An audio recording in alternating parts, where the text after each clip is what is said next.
Yeah, buddy. We're gonna get right into it. I got questions. Drew Titan Bronx on deck. Shout out to the mighty LDBC. This is the Painful Excellence Podcast.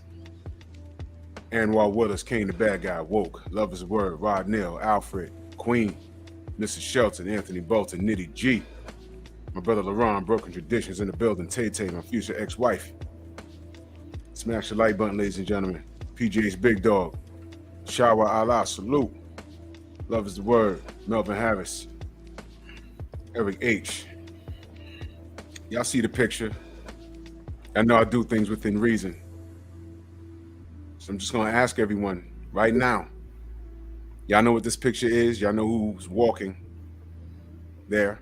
And I'm pointing them out for a reason. Dr. Martin Luther King and his wife. And a lot of us, matter of fact, I wasn't around back then. But this is the cloth that my parents were cut from, my grandparents. And we had purpose. A lot of us had integrity. We fought for a cause. And we were all on the same page. And I want to ask y'all, who are we now and what have we become? General, salute. Salute, bro. Salute to the chat. Thank you for joining. Yes, sir. So I just, what prompt this topic tonight. I had a conversation with some coworkers, and when I'm listening to them, Josh, what up? It dawned on me that I said, holy shit, I'm legitimately like 22 years older than these cats.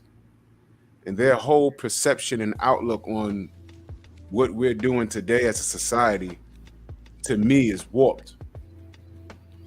And the nonsense that we accept as normal has, in my opinion, it's done a number on us, and it's really fucked off our society. It's fucked off our culture. First of all, what is our culture right now? In your opinion, what is our culture right now, if you were to define it? Well, unfortunately, African American culture, what we call culture, is really stuff that we picked up from poor white folks during slavery. You know what I'm saying?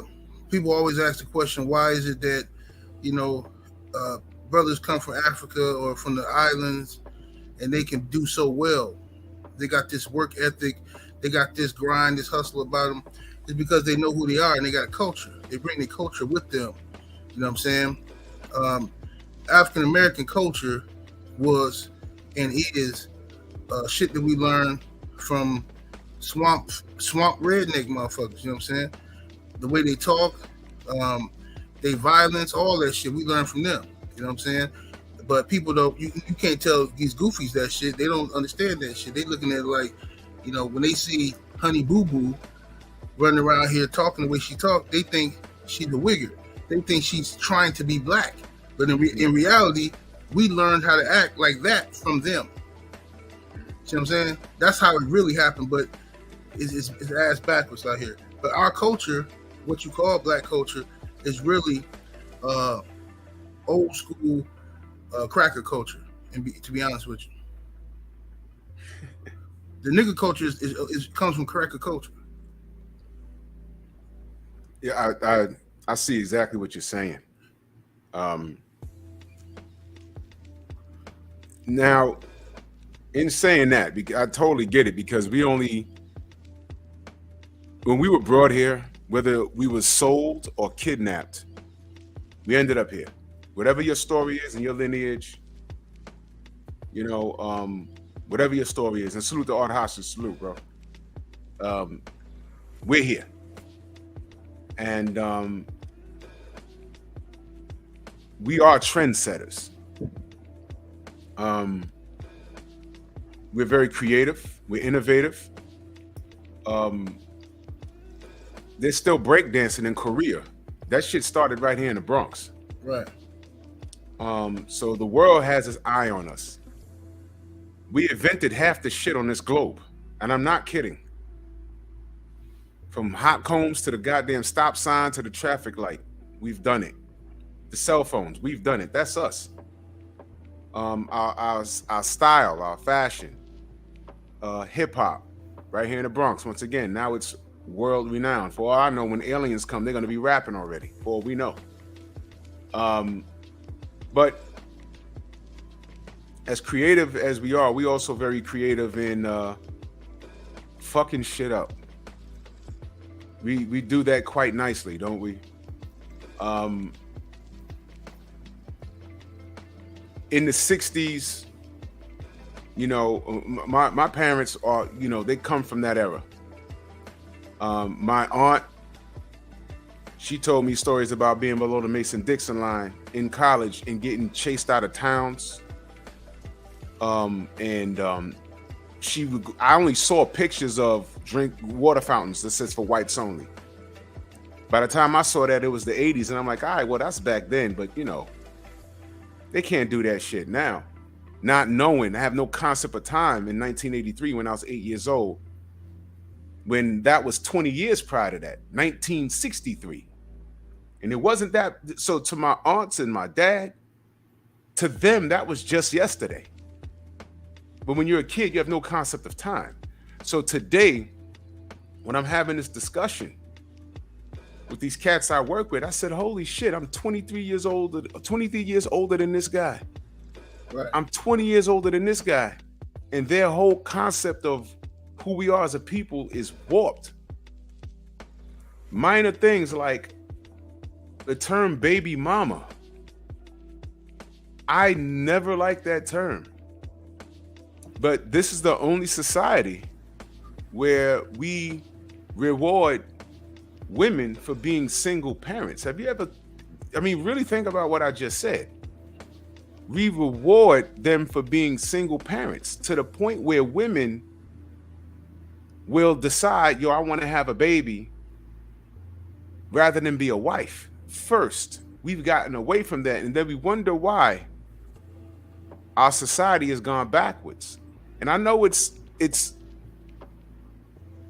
I'm focused on black people right now, ladies and gentlemen, because that thought process is worldwide, it seems. Well, let me take that back.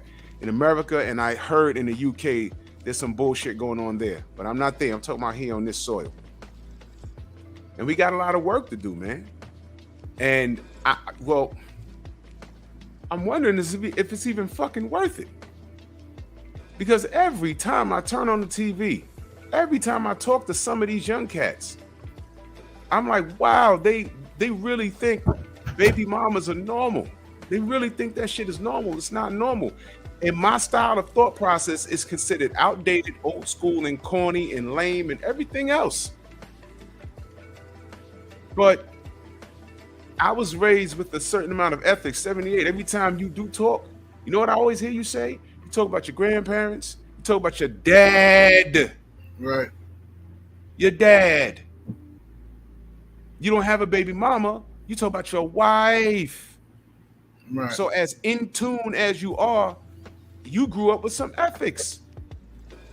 Which is why the way we talk to these kids is alien to them. And that's why I do this show, because I get triggered when I talk about the black household and how important it is, and I get resistance from the opposite sex, whether it's on this show or whether it's out in the world. I get triggered when it's a person my age. I'm like, whoa, come on now. That type of thinking, when I bring up things like men leaving the country because it's just not working out. And there's a whole history behind that. The sisters could call them weak or whatever, but it's not that. It's totally not that. They don't know exactly what's going on because they haven't spoken to anybody. But I'll get into that later on. But all of that is a direct result of how men have been treated through decades. This just didn't happen overnight. But as a society, we're losing out here. We talk about it every day. How, I'll give you a good example. Every now and again, something pops up on my phone that I don't know how it got there, but YouTube throws shit at you. Right. And that guy popped up on my algorithm again. What's his name of his channel? Bud Beats Arrow Easy Route. So I said, okay, they want me to look, I'll look. I went in to his page, and the only views where he has over 1,000 is when he's talking shit about us. And I found that cute. He's doing videos with a hoodie on up to his nose, and he sounds slow. But his material is talking about us because no one cares when he's talking about boxing. My point of bringing that up is he's on there calling black all kinds of, like, he's not really for the community. What community are you talking about? You talking about what Black says about Bud, but all your videos, you talking about us. Right. And the people that be in this chat has threatened to do us bodily harm. So what the fuck what are you really talking about? But you see, these guys will jump in front of us and bust shots at us if they had an opportunity to do it and get away with it. But George Zimmerman is still alive. Right. This is what I'm talking about. We got all the smoke for each other. When it comes down for us to buckle down and say, you know what? That nigga there, and truth be told, I'll say it.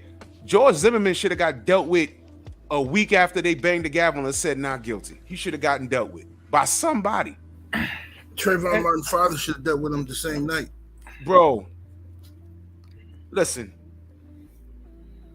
That's real talk. And the reason why I'm saying that is because we have all the smoke for each other. And even, because that was years ago, I wasn't doing no content back then. After that, he's done several things. He's been in the news. So that's why when I look at people threatening us and everything else, and I'm like, yo, ain't nothing but a nigga doing this to me. Ain't nothing but niggas. That's what the monkey videos are about. It's really deep rooted. This shit that Tim Bradley did to Tank, what he said, he was out of line. Now it's true, you can't control how people react. I get that. But there needs to be a certain level of thought behind what the fuck you did. I was looking at it from like, yo, hold on, bro. Tank is black and he was way below the Mason-Dixon line. Those cops could have just showed up guns blazing. And he'd have been dead. Right. You understand? That's where I was coming from. I wouldn't have cared if he said, oh, I knocked the shit out of Tank, or Tank ain't got no goddamn, his resume ain't shit compared to mine, and that'd be true. All that extra shit, I didn't like that. All the smoke for our own. We ain't got no smoke for everybody else where the real enemy is. I said it before. Ain't no white people on here threatening my life. It's all these niggas. So when I put up that picture of Dr. King and his wife walking across the goddamn, yeah, if y'all don't know y'all history, y'all know what that walk was. Who the fuck are we now? Who the fuck are we?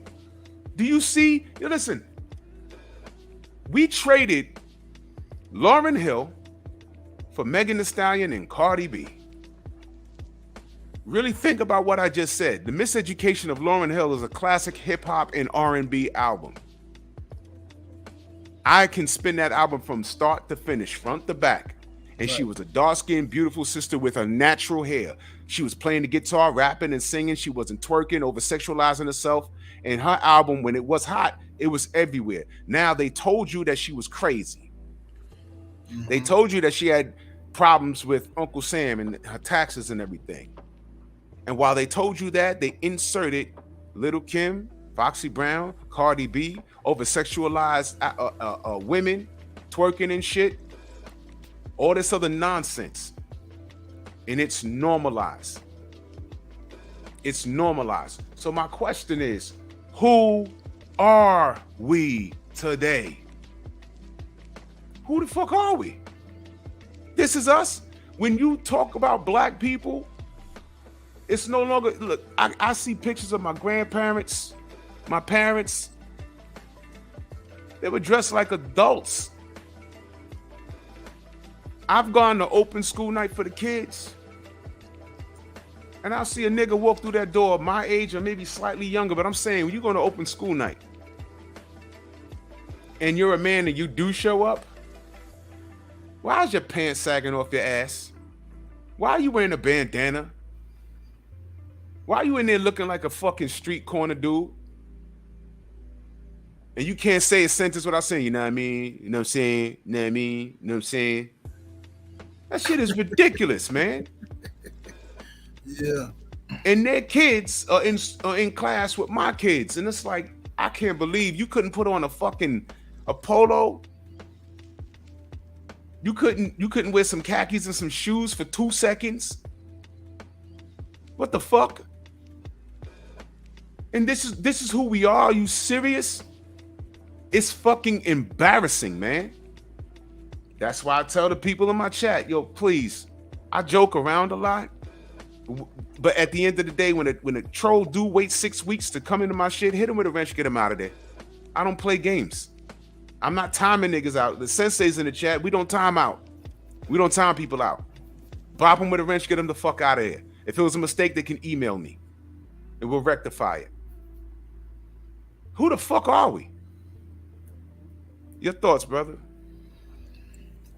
Yeah, man. I mean, the situation now, bro, in our community is just when you remove family, the thing that was attacked the attack on black people came with attacking the black family, man. So when you remove the man from the household, when you create an atmosphere where it's the black man versus the black woman, they competing against each other for jobs, for power in the household, constant arguing about fucking, dating and shit all the time. That's why I hate having them discussions, because you never get nowhere, because most women hold the line and they defend everything women do.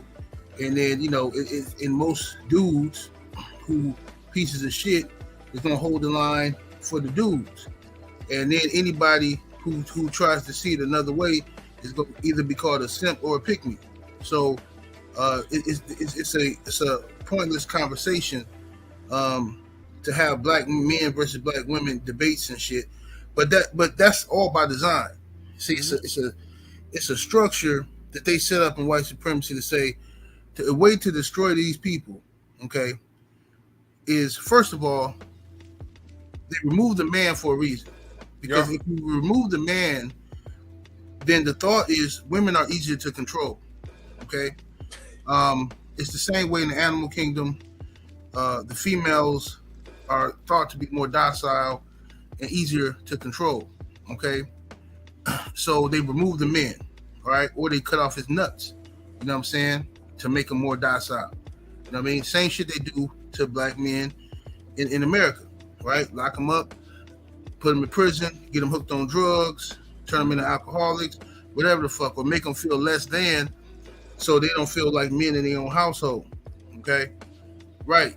What they say, divide and conquer. That's what they do. So now you leave boys in the street, you know what I'm saying, and without any guidance from their fathers, right? Without any men who can teach them and let them know it's okay. I know what you're going through. I know the struggle. It's gonna get better. Don't worry about it. Just that reassurance from another man who's older than you could be the difference in the brother doing something that sends his ass to prison or killing somebody, whatever the fuck. Just having that man to talk to who's been through what you already thinking about doing. You know what I'm saying? So you have these boys ripping and running with no guidance. How can they be a man to anybody? Because society turned them into beasts. Like, you remember the Jungle Creed. The Jungle Creed says something to the effect of, the Jungle Creed is, how did it go? It said, damn, I forgot it. I think I used to know it by heart. But the Jungle Creed was basically, the Jungle Creed says if a boy, it was basically talking about how a boy was raised in the streets and taught to be a savage. Okay, you know what I'm saying? Taught to be a fucking savage. You know, and people are expecting this.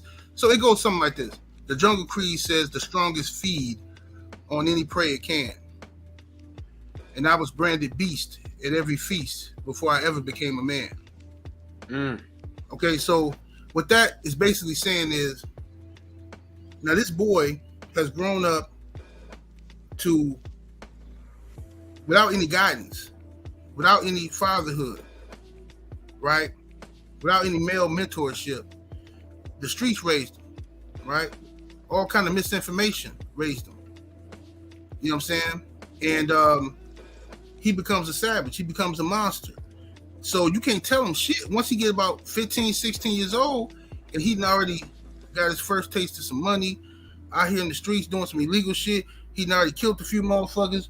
Now he got all this pent up resentment because he mad his father wasn't there for him. He, you know, his mama can't tell him shit. He don't really respect his moms, some of them. So now if a man comes in now trying to help him, he gonna be rebellious against that, you know. Oh, you can't tell me shit, man. Woo, woo. You know, blah blah blah. His daddy can't tell him nothing because you've been gone his whole fucking life. Now you're trying to come back around because the mama is sweating you to get back in your son's life. He needs you. The boy is rebellious, and I know plenty of dudes, a few of them, that are our age or older. They got sons that's in their early 20s, and they just don't do shit for him, bro. They just be like, hey, man, you know, he don't fuck with me.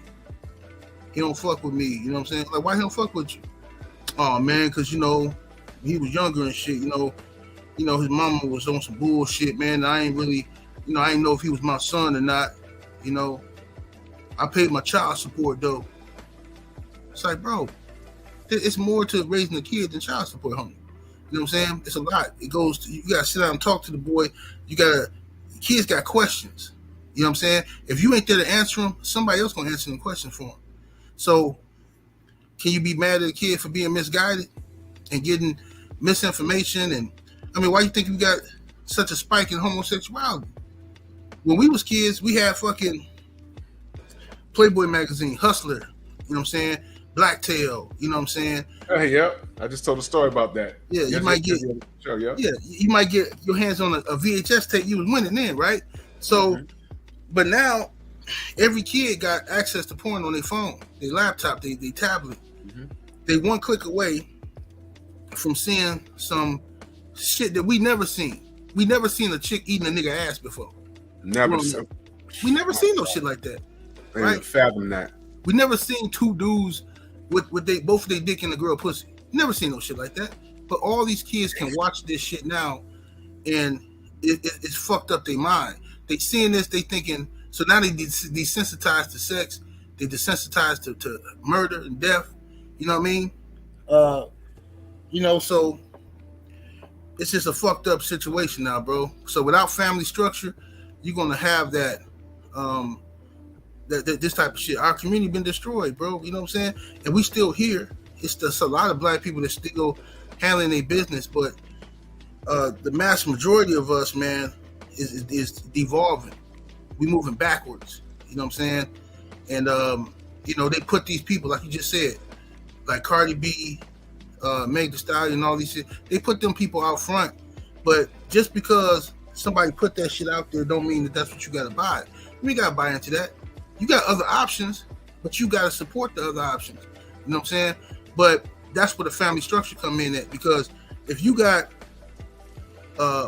see look, when you got the mother in the house listening to the same shit as her daughter, yes, then what? Like, now how can you tell the kid something wrong with that? I just saw a post on IG, tripped me out, where Yo-Yo posted a don't remember the rapper Yo-Yo, female rapper. Yeah. I used to have a crush on her.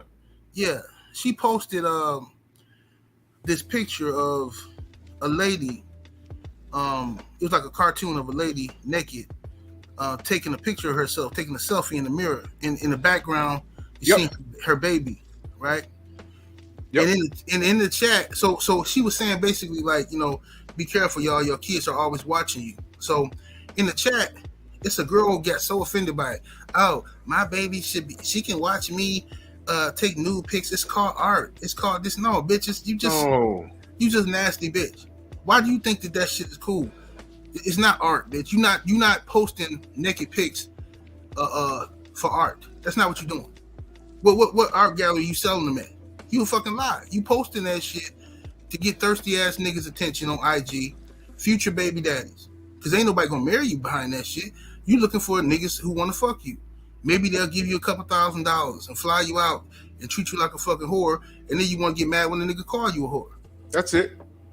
Yeah, that's it right there. Mm-hmm. That's it. Yep. And when we tell you, this really happens.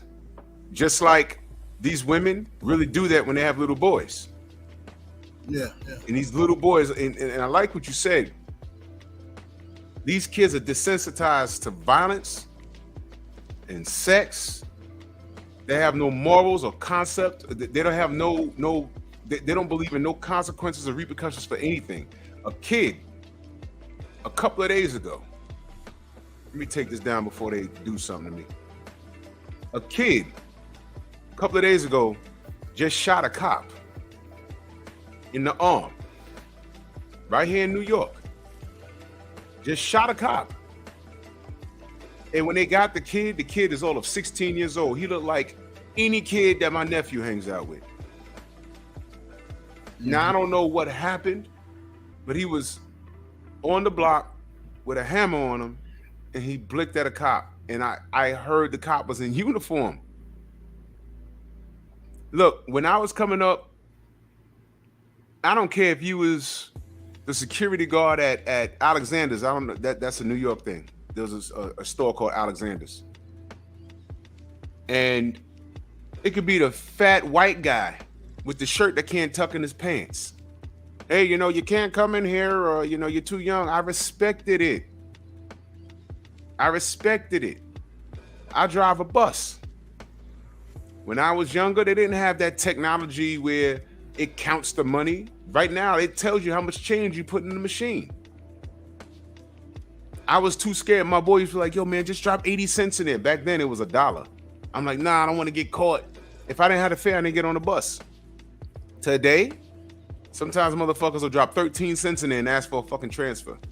Give it to them. I don't want no smoke with nobody. They don't pay me to fuss with people. I don't do that.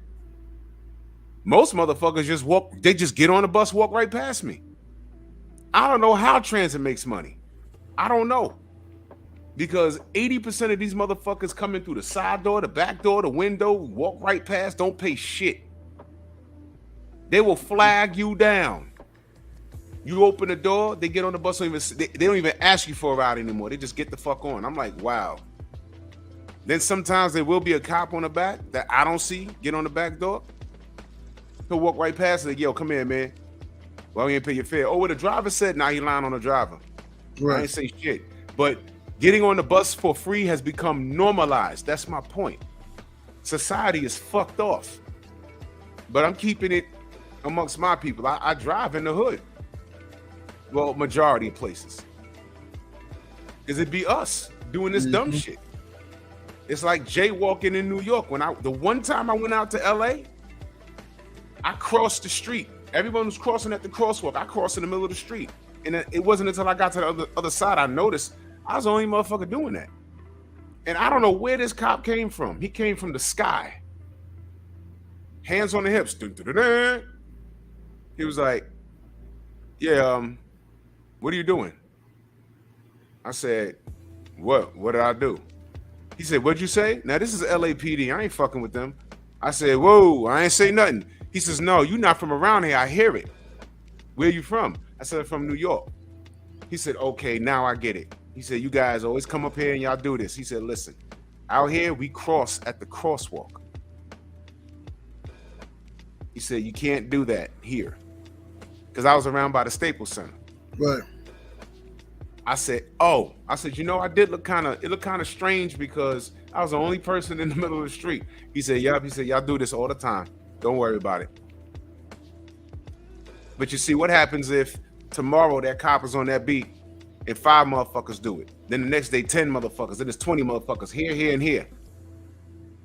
10 years later, everybody's doing that shit like it's in New York. You could jaywalking, it's a violation. But ask motherfuckers if they write it. It's like, why? You stop a motherfucker, they gonna blow up on you. Like, oh, what the fuck, jaywalking? Are you fucking serious?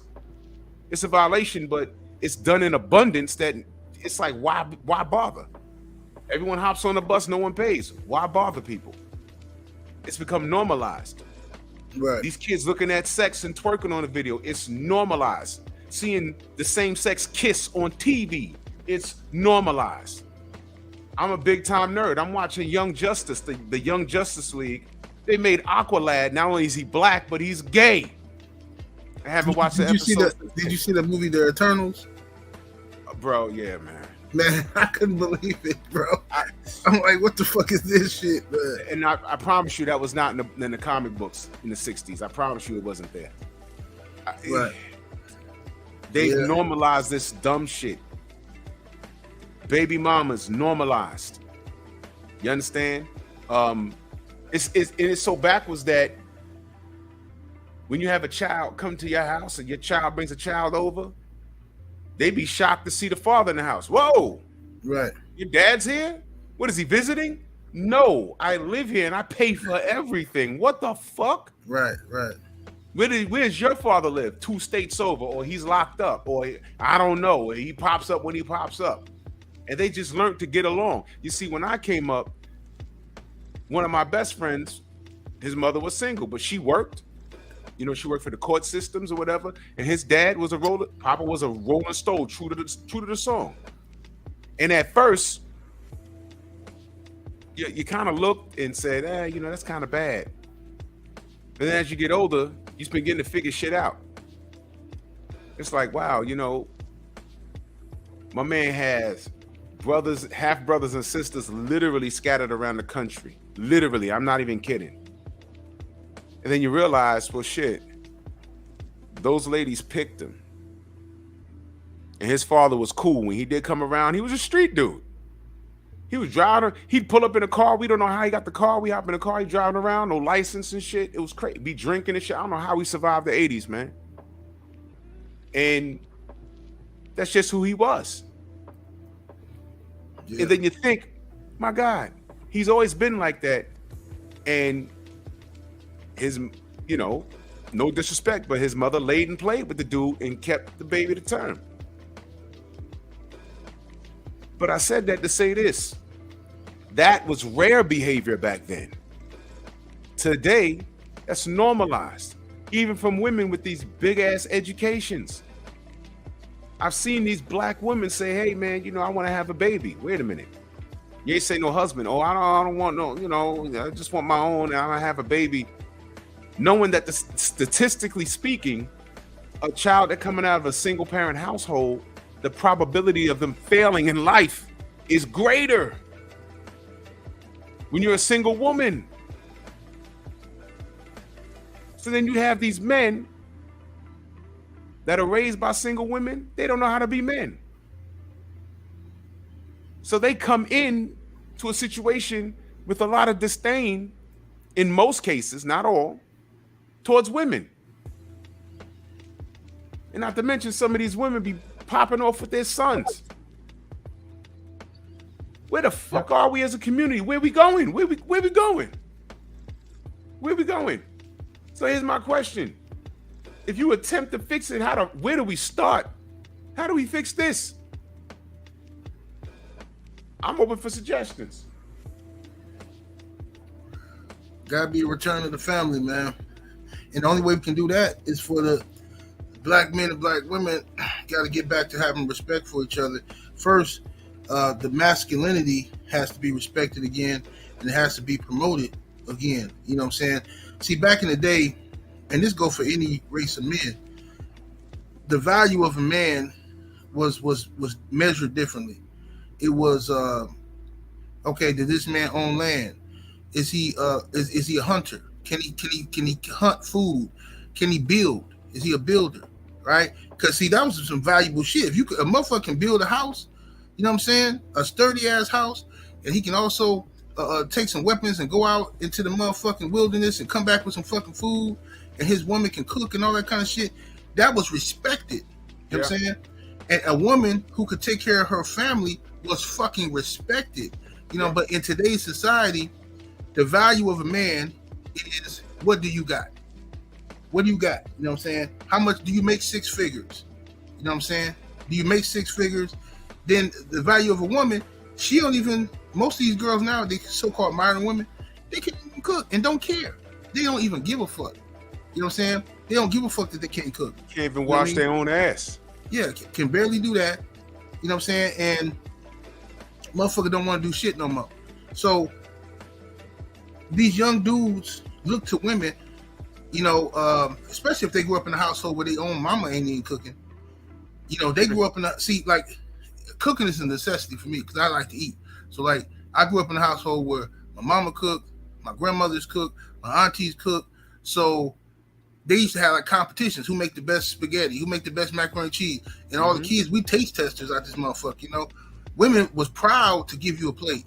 When you come over, it wasn't nothing for a woman to get up, make you a plate, one of your female cousins, somebody. Like, even to this day, bro, if I go by one of my cousins' house, a family get together or something, I come down there and I have a seat, somebody, one of the women gonna say, "Cuz, you hungry? What you want?" And they gonna make me a plate and bring it to me.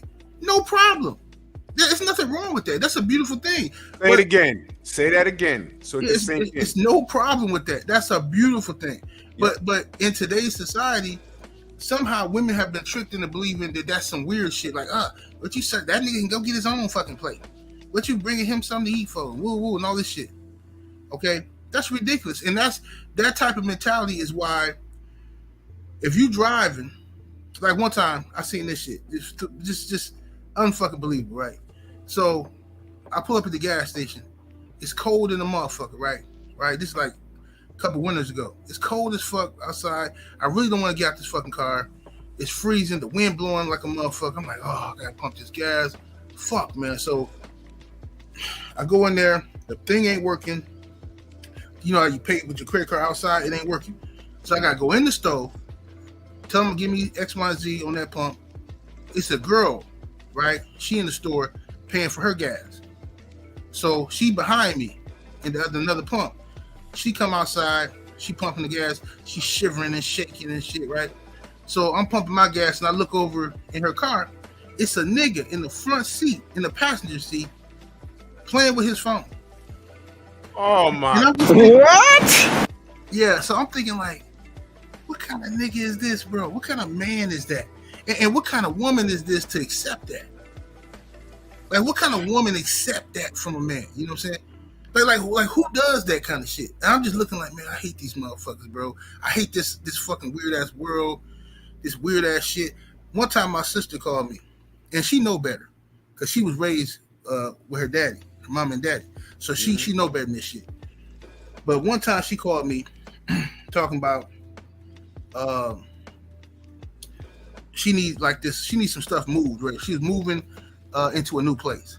Right now, I don't even know she got a steady boyfriend at this time. Right, but she thought she needs some stuff moved or whatever, and she ain't got nobody. She crying because she ain't got nobody to help. I'm like, girl, whatever. I'm gonna help you, even though I hate moving.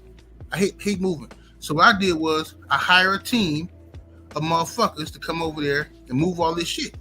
You know what I'm saying? So I come over there, and it's a dude sitting on the couch. So I'm gonna ask my sister, who is that? She was like, oh, that's my boyfriend. Oh my God. And I said, huh? So I go in there, I said, hey, my guy, how you doing? I said, yeah, man, why you ain't helping moving? I said, I'm her brother. Why you ain't helping moving? So my sister gonna interrupt, say, oh, he don't do that. He don't do what? My nigga. Guess what else he don't do? He don't fuck you no more. Nigga, get the fuck out this house, nigga. I better not catch you with my sister no more. And don't you ever fuck a nigga who can't move a goddamn couch. What the fuck are you doing? Oh, he don't do that. Yeah, he don't do nothing then. Get this nigga the fuck up. I beat that nigga ass. Get the fuck up out of here, weird ass dude. bro, you ain't wrong. You ain't wrong. I'd have spazzed stupid. I remember I was helping a old coworker of mine, female of course. She was moving from the Bronx to Long Island. So her dad hired some Mexicans in front of Home Depot, got a U-Haul, but she couldn't drive it. Now her husband was working, right? Cool, right? He said, I'm not gonna be, I spoke to him on the phone. He says, I don't get off till a certain time. So when I'll meet y'all there at the house and I'll help, whatever. So, whatever. So 5 a.m, I had worked overnight, went to her house straight after work, changed, 5 a.m, had her mother trying to push it. I said, Miss, that's why I'm here, and these other Mexican dudes, whatever. So we loaded up the truck, got in the truck, drove the shit to the new house in Long Island. Now we unloading the truck, right? Her husband shows up. We're talking about something that happened in the NBA around that time. So, we chopping it up, you know what I'm saying? Unloading shit. Shorty's father shows up. You know what I'm saying? He old, I think he's from St. Thomas or something. So he talking and he's directing traffic, but he a little old. I said, nah, don't worry about it, man. We got it. Right? So put stuff in the house, right? So I sat down. Now, mind you, I had worked overnight, like 10 hours. I sit down on the couch. Shorty bring me a glass of water. I drank it. I set it down. I put my head back. I go to sleep. Right. And her kids was running around. And one of them had hit me, whatever. So I woke up, I'm playing with him. I'm like, whatever. I hear this nigga, her father.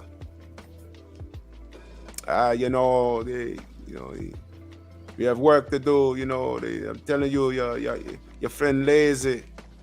And I'm looking around like, did she invite another friend up here that I didn't know about? He cannot be talking about me.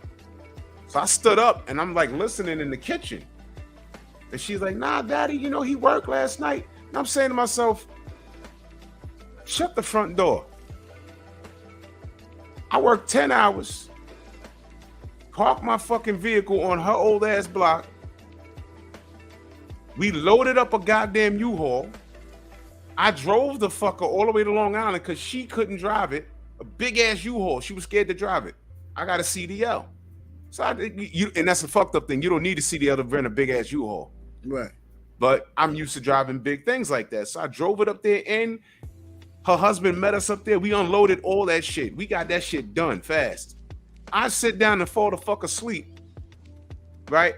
I ain't asked for nothing. No money, no food, nothing. She just gave me a glass of water and I sat there and just nodded off. And because there was some things on the lawn that, look, you hired the Mexicans, man. Let them do that shit. The dresser went upstairs. I did that shit. Me and her husband. And I sit down. I nodded off for like about 10 minutes. I checked my damn phone. And I'm like, who the fuck is he talking? Man. So I stomped so she could because they were away in the kitchen. Like I wanted to let her know I was coming. I was like, right. So I was like, yo, let me holler at you. She came outside. I said, yo, just tell me your dad wasn't talking about me. And she was like, yeah, well, he saw you sleeping with her. I said, he ain't my fucking boss. All right? And fuck your dad. Because you couldn't call anybody else but me. Your husband came off for work. And he got 3 little Mexicans from fucking Home Depot. Told me I'm going to get some friends of his. He can't even speak the same fucking language. He throwing them $200 a piece or whatever the fuck. He ain't feeding nobody or nothing. Right. Now here's why I'm bringing that shit up.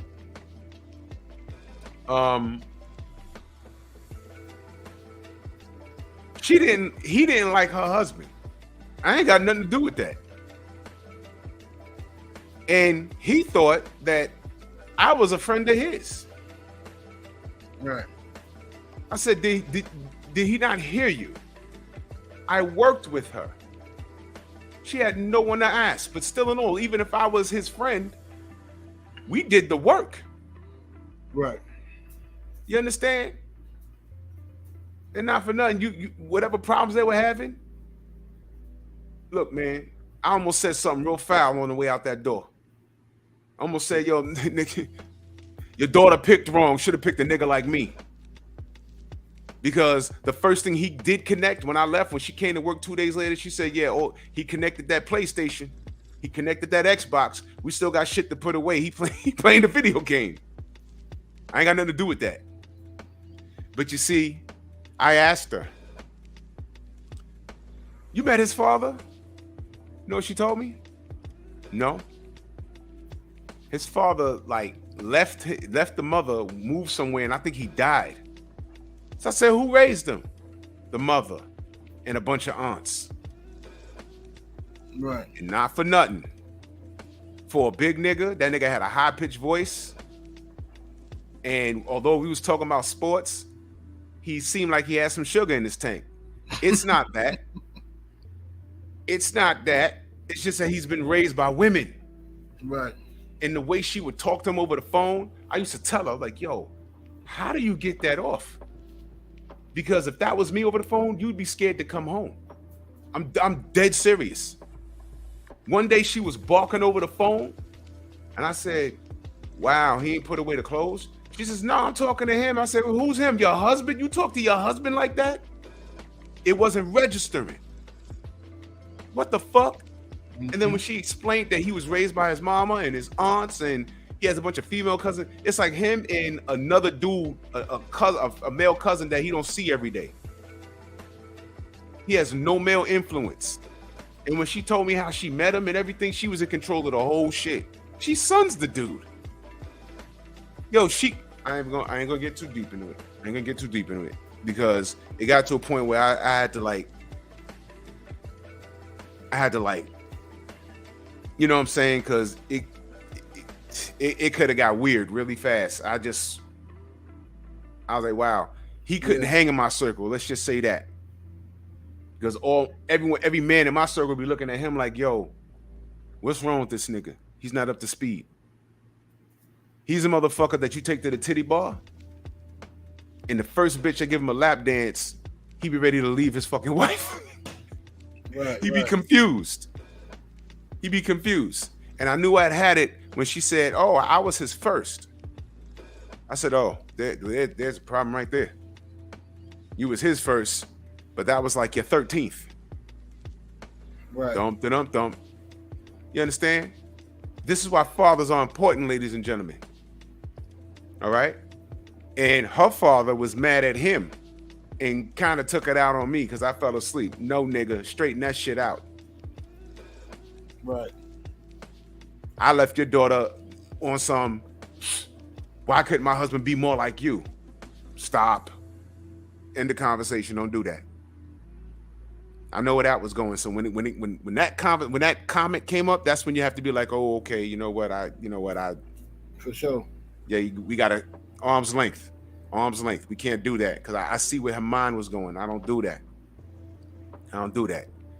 I want to show you something else. I want you guys to listen to this very carefully. Please, talk to us. My brothers, talk to us and tell us what we doing. I want to know. I want to listen. I listen. Tell me so I can tell the rest of us. So I can tell my sisters what we need to fix. If you don't talk to us, how are we going to know? Like, I need you to really be genuine about it. Like, just take some time to think about it and reply to this. I want to know, what can we do to fix this? Because you are for me, I am for you. You are the king and I am the queen. I am your helpmate. I was made for you. I'm not supposed to be your enemy. You know what I mean? We're together. We're a team. So respectfully, I want to know, what is the issue? And I want it to be fixed. Start with me. Please tell me how I can fix it. What I need to do.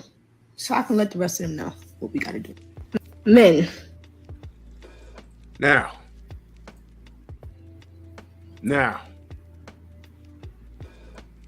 obviously that sister's hurting, and she's confused as to what the fuck's going on. As a lot of men and women are confused because they're into the dating market and they're realizing that shit ain't what they thought it was.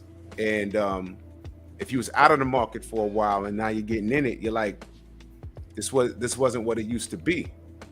And they're trying to figure out what the fuck's going on.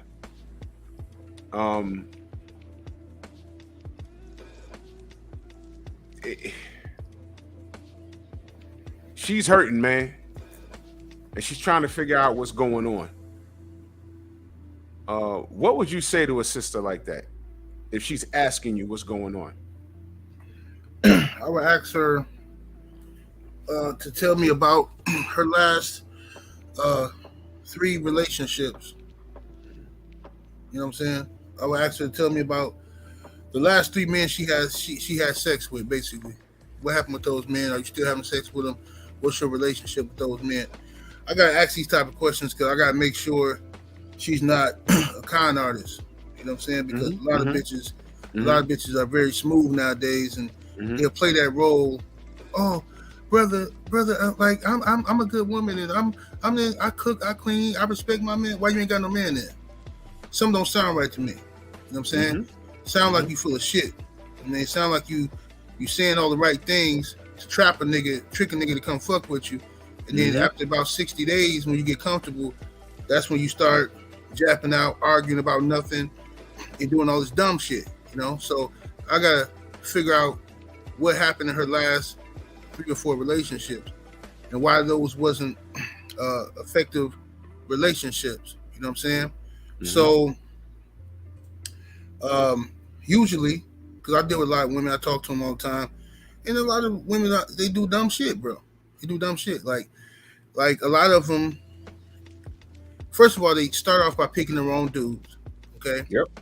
The shit that they're attracted to is not what you should be attracted to. Yep. But they are, because they don't understand. Like, it goes the same stuff we were just saying with brothers, it happens with women. If you don't know what a man is, then you're going to be attracted to what society tell you a man is. That's right. Which most likely is just a dumb nigga. You know what I'm saying? So you attracted to these irresponsible, dumbass niggas who don't know how to change a tire on the car, don't know how to start up a lawnmower, shit like that. You know what I'm saying? You attracted to that shit, right? Because you like the way he look, you like his weed smell, fragrance and shit. You like all that kind of shit. It makes you feel good, you know? It make you feel good. It make you feel young. That a roughneck street nigga want to fuck with you. You like that shit because it makes you feel young, make you feel like you back in high school again, getting fucked in the back of somebody fucking Jeep and shit, you know, and that's exciting to you. Cool. But you can't go off and fuck with niggas like this throughout all your prime years. Like, you know, when you're 18, first of all, when you're a teenager, you fucking with these niggas. Then when you're in your 20s, you fucking with these niggas. Now you got kids by these niggas. Multiple baby daddies, right? You 30s, you fuck with these niggas. Then you like, oh, I'm finna go to church, I'm finna get saved, you know, I'm finna be born again. And now you looking for a good, clean, wholesome guy, you know what I'm saying, nigga who work at the post office or some shit, somebody who got life insurance and benefits. You want that now, okay? But guess what? That dude don't want you, you know what I'm saying? He don't want you because he looking at you like, look, why the fuck do I have to settle? I did everything the right way. Why do I have to settle for a used car? I worked hard to get me a brand new car. Why do I have to settle for you because you want me now? You know? See? You know, you have been out here giving your pussy away your entire life to nothing ass dudes. I've been a good nigga my whole life. Now you want me to take care of you and your fucking kids and deal with your potential baby daddy drama and shit. You know what I'm saying? Like, it's just ridiculous. No, bitch. Fuck out of here. So that's how a lot of brothers feel. So women have adjusted and now they run around acting like, pretending like they don't need no fucking man. I don't need no man for this. I don't need no man for that. And I'm a bad bitch and all the old stupid ass shit. It's all bullshit, man. All bullshit. These hoes be going out of town with no money. You know what I'm saying? totally irresponsible shit. You know, making up all kind of fantastic ass stories to try to juice somebody out of some money and shit. It's just ridiculous, man. But if I was while I was talking to that sister, I would tell her, I would ask her those questions about her past relationships, and then if I feel like she's genuine, then I would tell her, I would ask her an honest question: what do you want from a man? What do you want from a man? What's the three most important things that a man must bring to the table for you? And depending on those things she say, that's going to determine whether her expectations are realistic or not.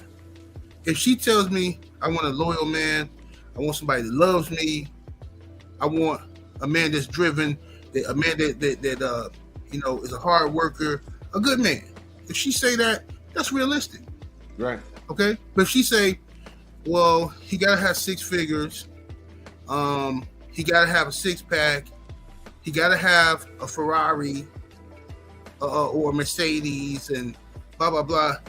Now you open yourself up for criticism, because now I'm gonna say, what are you bringing to the table for that guy to want you? Because it don't matter how good you suck dick, Superhead is still single. There it is. Superhead is the best dick sucker in the planet Earth, and she's still single. You understand? So you gotta have more. It's more than sex. Like it's more. It gotta be more than sex. It gotta be more than how you look. You gotta be able to spiritually connect with a dude. You gotta be able to give that man peace. You know what I'm saying? See, if a woman, see, peace is so underrated. If a woman can give a man peace, right? If you feel like, if you can make that man feel like you are his peace, if he can come home and he's happy to come home, right? You're not weighing him down as soon as he get in the house with all your shit. You know what I'm saying? All your gossip and all this fuck shit. If you can take the time to take the man coat, take the man's shoes and put them up, you know what I'm saying? Have him a plate ready. You hungry now? You want your plate? Blah, blah, blah. Cater to him. Make him feel good for a minute. At least get him in an hour of catering. You know what I'm saying? Make him feel good. He relaxes. He feel calm. The house is clean. The kids are doing their homework somewhere. They ain't running all over the place. Got toys all over the living room and shit. You know what I'm saying? If you give him that, now that's the time where you can ask him, all right, how's your day? And, you know, how you feeling? You feeling good? Woo, woo. You know, blah, blah. Now you can tell him about your day because he calm. He relaxed. See what I'm saying? But when he walked in the door and you already, first of all, the house a mess, you know what I'm saying? And then he frustrated. He already mad about some shit that happened at work. He come in, he's stepping on fucking Legos and shit. Oh, man. He like, man, what the fuck, man? The kids want to see you, so you hug the kids. All right, y'all go and clean this stuff up, you know? You know, so you're already kind of frustrated. Then, motherfucking, the goddamn, the woman come up in there and, you know, hey, you know, blah, blah, blah. And, she on the phone gossiping.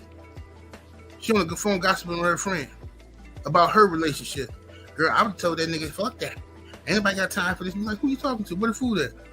Oh, I'm finna cook. I'm gonna cook in about an hour. You hungry now? Oh. Bitch, you know what? Fuck it. I'm finna go to my man cave. Just, it's cool. Don't even worry about it. I'm finna call Domino's. You know what I'm saying? You know what happens? Too many days like that, too many days of that kind of shit, that chaotic shit will lead to a motherfucker, instead of going straight home from work, his boys be like, hey, bro, you want to go to the bar? We'll go to the bar? You know, the Bucks finna play. Bucks playing about, oh, man, all right, man, shit. I'm about to go ahead and take a shower. Then I'm going to head up. I'm going to meet you at the bar. You know what I'm saying? And now the woman starting to get jealous. Now she's wondering now, like, damn, why you keep leaving? You come, where you going? You just got here. Yeah, I'm finna go. You know what I'm saying? It ain't no reason to stay. Ain't no peace in here. I'm not supposed to be out here with my boys, get drunk, having a good time. Ain't no peace in this motherfucker. I understand if you've been at home with the kids. I get that. And I understand that can be stressful, being with the kids and all that kind of shit. That's totally understandable. But it's not beyond your means to have the fucking house clean when the nigga come home. Bro. Okay? If your grandma could do it, Your great grandma could do it. If our ancestors could go pick motherfucking cotton, clean up the master house and their house, still cook for they man, and wake up the next day and do the same shit every fucking day. If they could do that, who the fuck are you to tell me, well, I work today, so I ain't got time to you would use a motherfucking lie. Oh my It's a God. motherfucking lie. It's a part of your responsibility. Because if it don't matter how much I work, if I come home and the motherfucking water is leaking through the fucking ceiling, guess whose job it is to fix it? Not tomorrow. Not, oh, I'm too tired. No. The whole house gonna look at your black ass as the man. Daddy, why is it leaking? Well, now you gotta go fix some shit out. You gotta pull money out of your ass to call a plumber. You know what I'm saying? That's your job. That's what you're supposed to do. You know what I'm saying? That's just what it is. Get the fuck out of here. I'm tired of this crybaby ass shit from everybody. Nobody want to do their fucking job no more. The roles are fucked up. When I see dudes wearing skinny jeans and they got the nerve to have them sagging and they don't know how to change the flat tire, I'm like, who the fuck raised this guy? Right. Who is this guy? And when I see the girls dressed like dudes, I mean, who the fuck raised them? They have successfully fucked us off and we let it happen. And I'm glad you said everything you said, because you know who said the same shit, the exact same thing that you said. Yeah. You can't make this shit up, people. You cannot make this shit up. Kevin Samuels, I hope y'all ladies understand, the women that didn't like him, you do know that he was your last hope. He did not hate you. He wanted you guys to be realistic. And you only found out about him after he had that one conversation with that rude chick who was politely put in her place. You disregarded the first 3 years when he was on his show telling us men to get it together. Telling men, you can't be 5'5", 400 pounds, making $800 a month and expecting Beyonce. Where were y'all when he was telling men that? Y'all weren't around. Y'all were high-fiving, telling you, saying, go girl, or go man. But then the second he turned his attention to the women and saying, yo, look, man, y'all not saints. Let me tell you, the men that y'all want are not, you're never gonna get.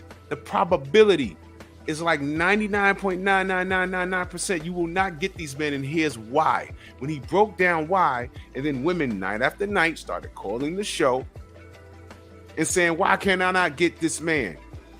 How tall are you? I'm 5'4", dress size 22.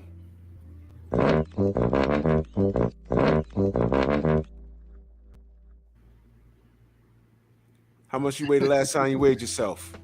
310. And that bitch wants The Rock. That's who he was talking to.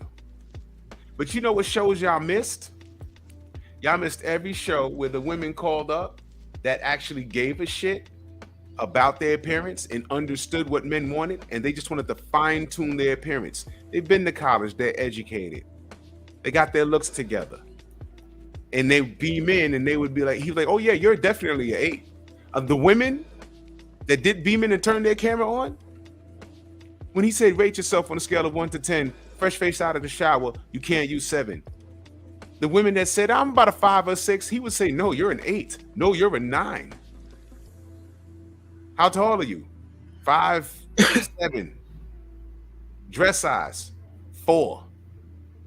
Weight like 130. And he's going by the BMI. I don't want to hear no bullshit about, oh, well, you want me to look like a crackhead? No. No snatched waist. And let me tell y'all sisters something. I speak about this a lot. All y'all sisters with snatched waists and big old hips and fat asses and shit, and talking about, oh man, I can get married tomorrow. Men be in my DM. No. Just because you got an assembly line of niggas that want to fuck you, that don't mean you're good for marriage. You're just good for a good time. You're gonna get pumped and hard dumped. for me. A lot of them to understand that, like, people confuse male attention with being wifey material or something. Thank you. Not the same. Like a man, most men fuck anything. I'm just being honest with you. Like, Yeah. like niggas are sneak and fuck a werewolf. Like they're sneak and fuck one. They thought if they thought their homeboys wasn't gonna say nothing or something, niggas would sneak. Bro, I'm telling you right now, I didn't left, and the way they wear makeup and shit, bro. Trust me, I didn't picked up Beyonce at the club and woke up next to Jay-Z. You know what Shut I'm up. I'm trying to tell you, like, bro, it can happen. Like, they trick you. I was telling Love is the Word that one time. It's like they'll trick your ass with that makeup. So like niggas be doing that, bro. So just because you're fuckable and men lust for you, don't mean that the motherfucker want to marry you. And then it's some simp niggas out here who they just thirsty for a woman, just to have any type of woman around them and shit. But you can't underestimate, once again, the power of peace. Yeah. Bro, it was this chick, I ain't gonna say her name because I don't want to offend her, but visually, you might say she like a 5 or some shit. You know what I'm saying? Mm-hmm. Personality wise, she's like a fucking 10. Personality, she's a 10. Womanhood, 10. Everything else is a 10 except for her physical appearance. Mm-hmm. Right? Now, she is married, right? She married to a cat that I know. Now, you go by his house, bro, she lay that motherfucker out. First of all, the house always clean. She greets you when you come in. She greets you, you know what I'm saying? And she bring little snacks and hors d'oeuvres and shit around. Like me and him be sitting on the couch finna watch some TV or something, finna watch something. Shit, you hear her in the cabinet, she getting some chips and putting them in the bowl and shit like that. And she come around with some beers and shit. Oh, thank you. You know what I'm saying? Man, she a baddie. She a baddie to me. You know what I'm saying? She's a straight baddie, bro. I don't be hearing her arguing with the nigga. She don't be doing all that stupid shit, at least not in front of me. So he married her, and he happy. That's his woman. He don't give a fuck what other niggas talking about. Oh man, yo, you could have got with such and such, man. You could have got with her. Nah, bro. This the one. This the one who bring peace to my house. You know Men will sacrifice looks for cooperation. Facts. That's 100%. I got a bunch of friends that when we were coming up, they only dated dimes. They be in the club. I still got pictures around here somewhere. The chicks was looking like models. I mean, this is back in the 90s. They were looking like models. And they were all a pain in the ass. And some of them have settled down and got married. Their wives don't look anything like I joke with them I'll never say it in front of their wife. I'm like, yo, my man, you remember this? I showed them pictures. You remember this? Remember this chick? Remember that? They said, yeah, I remember her. She was a pain in the ass. Mm-hmm. And this one, I hate this bitch. You know, yeah, met the wife, food, sex, and silence. That's how they got them. Yeah. We will sacrifice looks for cooperation. 100%, man. That's just what it is, man. That's just what it is. And you know what? I bet you she laying it down in the bedroom. I bet you. She gotta be. And then, like I say, bro, we go fishing. We go fishing and we come back to the crib. You know what I'm saying? Go to his backyard and we'll have like a cooler full of fish. And we pull them all out. We start taking pictures of the fish showing out and shit. She come out, y'all gonna eat some now, or y'all gonna save these fish for later? She just take some fish, start cleaning the motherfuckers. You know what I'm saying? You clean fish? Yeah, she scale the motherfuckers, all that shit. Yeah, keep her, man. You know what I'm saying? Keep her like a motherfucker. She pull up a chair, get her a spoon, be in the backyard, just scaling the fuck out of fish. And I'm like, bro, man, this is take a bronze chick and show her a fresh fish out the water and like, yo, take care of that. She will take the shit and just drop it in a bowl of like a pot of grease and just stare at it. Won't even gut it or nothing. Mm-hmm. Yeah, crazy, man. Crazy, bro. So they just it's women out there, like, don't sleep on that shit. Like, it ain't all about looks. It's women out there that can catch and pull a dude, a real man, and they ain't tens. You know what I'm saying? But it's they personality, they womanhood qualities, their femininity is on point. So that shit can overpower. Like, put it this way, Drew. How many times have you worked with a woman or been cool with a woman? You know, you freaking with her, and she might not be your type right away, right? But then when you get to talking to her and you hear her mind, how she thinking shit, you be like, she becomes very attractive all of a sudden. Yeah. You know what I'm saying? That happens a lot. You know what I'm saying? That shit happens a lot. So that's just what it is. And sometimes it can work in reverse with women.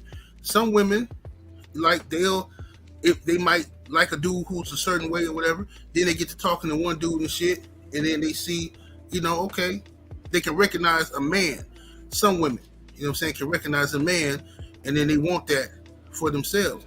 Like I used to hear stories like back in the day where even I think Michelle Obama and other women I heard tell these stories, famous people tell stories about how I didn't like him at first, you know.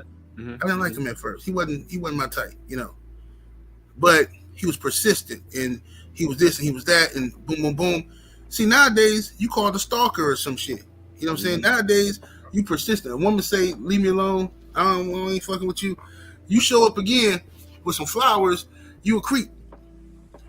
This creepy ass nigga girl came up here with some flowers. Creepy ass nigga. You know what I'm saying? That's how they do. And she fucked around and married a man who eventually became president of the United fucking States for 2 terms. Imagine that. Imagine the women that did not give him the time of day. Imagine the women, and you know it was plenty of them. They called Obama a lame. I'm telling you, man. Lame ass motherfucker got that weak ass afro. He lame. You know what I'm saying? Motherfucker the president. This is free game, y'all. This is free game. Let me be very clear. Y'all ever, because there's a lot of women that act like they're confused about this, and I'm not saying that the sisters in the chat, but let me be very clear. Feel me on this, family. How many times y'all either knew a girl or ladies, any one of y'all girlfriends, pop up and just said, "Man, that nigga cheated on me with some ugly bitch." Yeah. We just gave you the answer. Facts. Because maybe that ugly bitch worked with him. Maybe she listened to him. Maybe she was like, "Yo, man, just come over by the house." And when he came up by the house on some, they're just playing spades and dominoes and watching the game. She's bringing him to play the hot wings, and she ain't bothering him. And our house is clean, and she's well kept, and she don't look. She might be a 4 or 5, and your wife might be that 9 or 10 that you wifed up by mistake, and you ain't pull out in time. And now you stuck, but she's every bit the headache, and you knew better, but she looked damn good. But this 4 or 5 can cook, she cleans, and so what? She about a good 30 pounds overweight. But you're looking at her and how she keeps her house, and you know, you're like, wow, I really fucked up, didn't I? And that ugly bitch, she look, yeah. Next thing you know, she's piping your man. And you're like, why? Ew. Yeah, ew. Yeah, ew. Look at that crib. Look at the crib. You understand? And let me touch on this for a second. And salute my brother Ack Reacher in the building. Shauna says the trumpet is disrespectful. You know what was more disrespectful on his show? Did y'all see the one? Kevin Samuels has an excellent catalog. Y'all see the one where the woman was talking about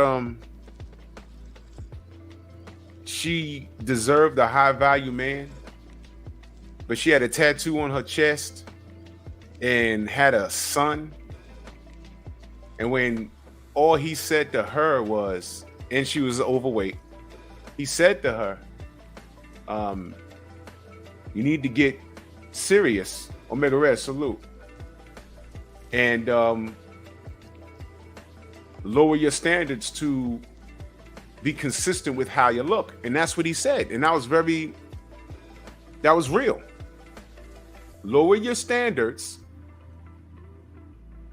to how you look. You're not a 10. That chick was like a 5 or a 6. She was overweight, had a baby. What man that is high value, as explained what Kevin Samuels defines. Well, he didn't define it. It's a definition that's been around before him. He just reads it a lot on his show. And he was like, those men will not entertain you. They might sleep with you, but they're not going to entertain you. Theo Coop in the building. And you know what she said, Shauna? She said, so I got to settle for an average man?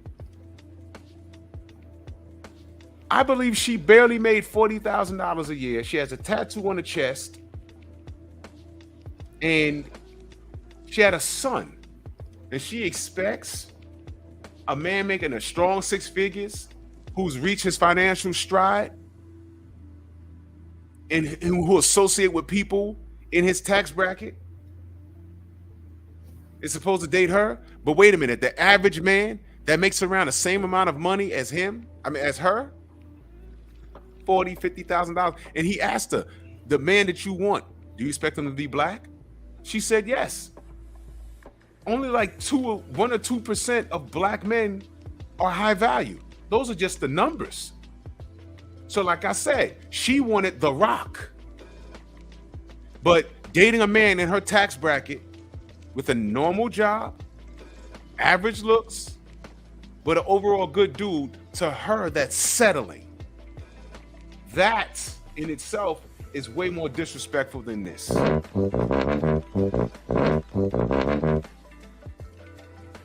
We get told that we ain't shit on a daily basis. Women insult our penis size. Well, I don't get insulted on that level, but I hear it on a daily. Penis size gets insulted. Bank accounts gets insulted. What we drive, all of that shit. Even when the man is at a certain age and they say, nah, I ain't got no kids. Women today will look and say, yeah, he's 35, he ain't got no kids, there's something wrong with him.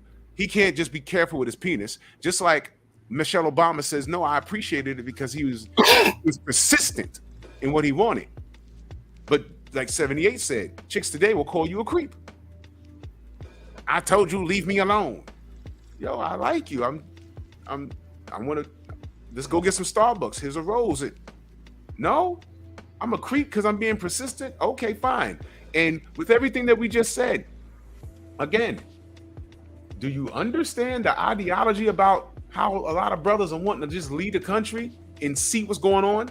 And just because you leave the country don't mean you're just specifically going for another ethnicity. You can find a black bitch in Germany, in Uganda, in a Spanish-speaking country. There's black people over there too, but the values are different.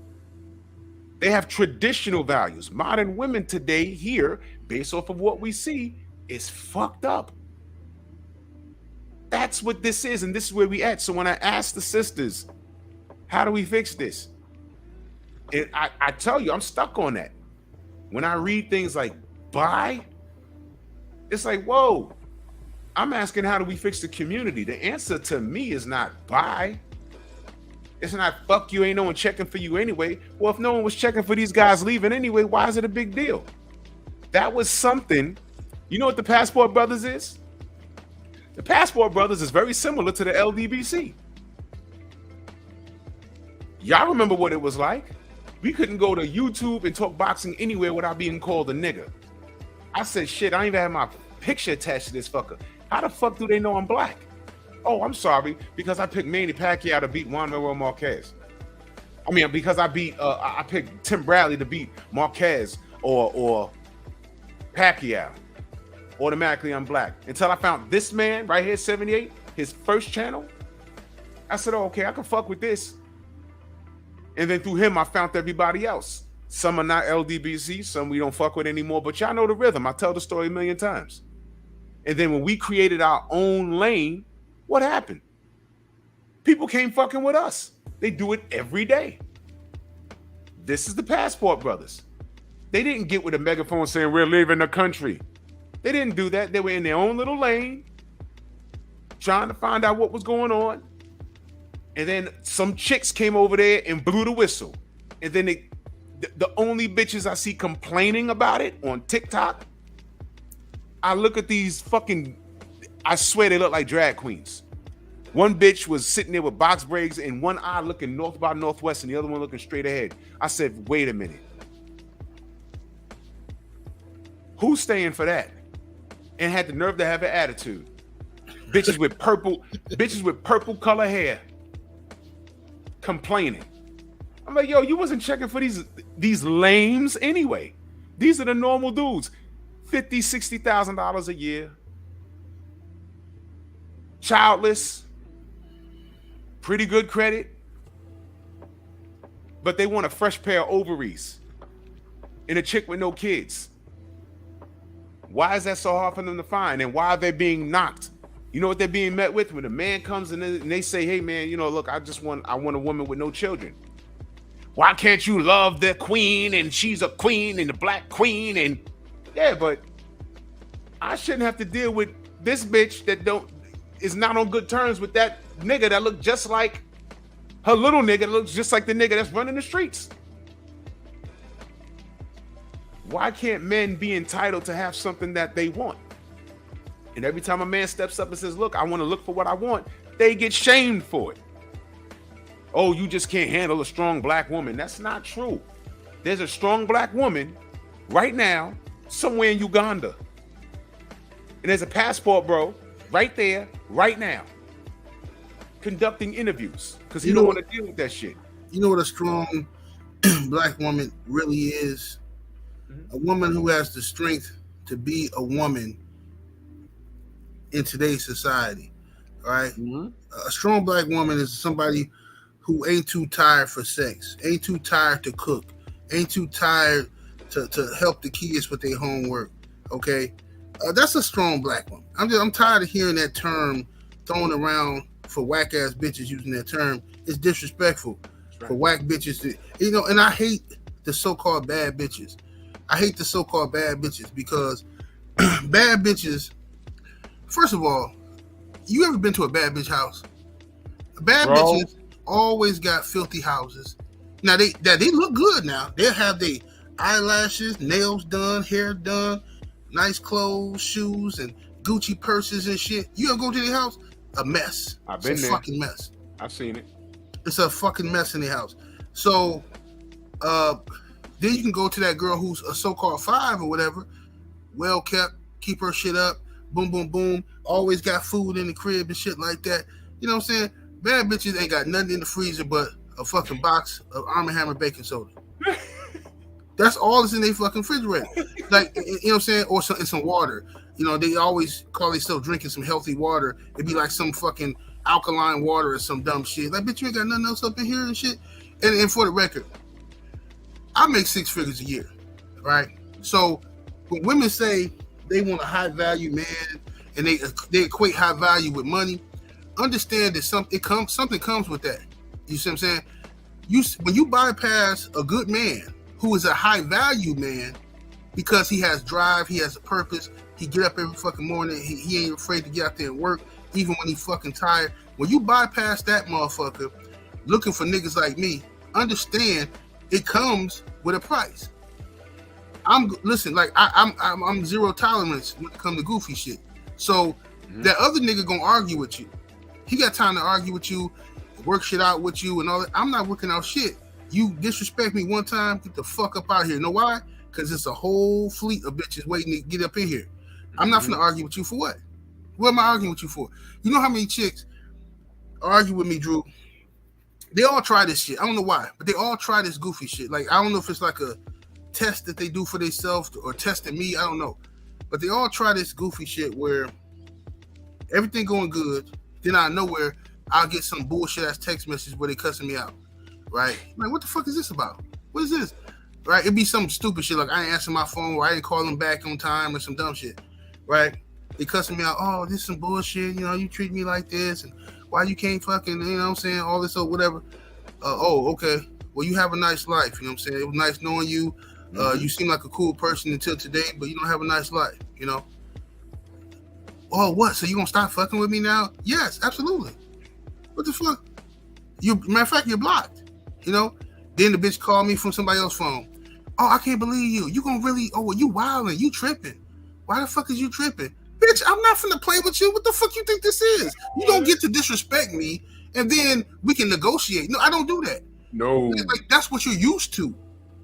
I got too much money to argue with you, bitch. I'm not doing it. I'm sorry. I can jerk off. I've been jerking off since I was a teenager. Bitch, I can jerk off and be just fine. I don't need you.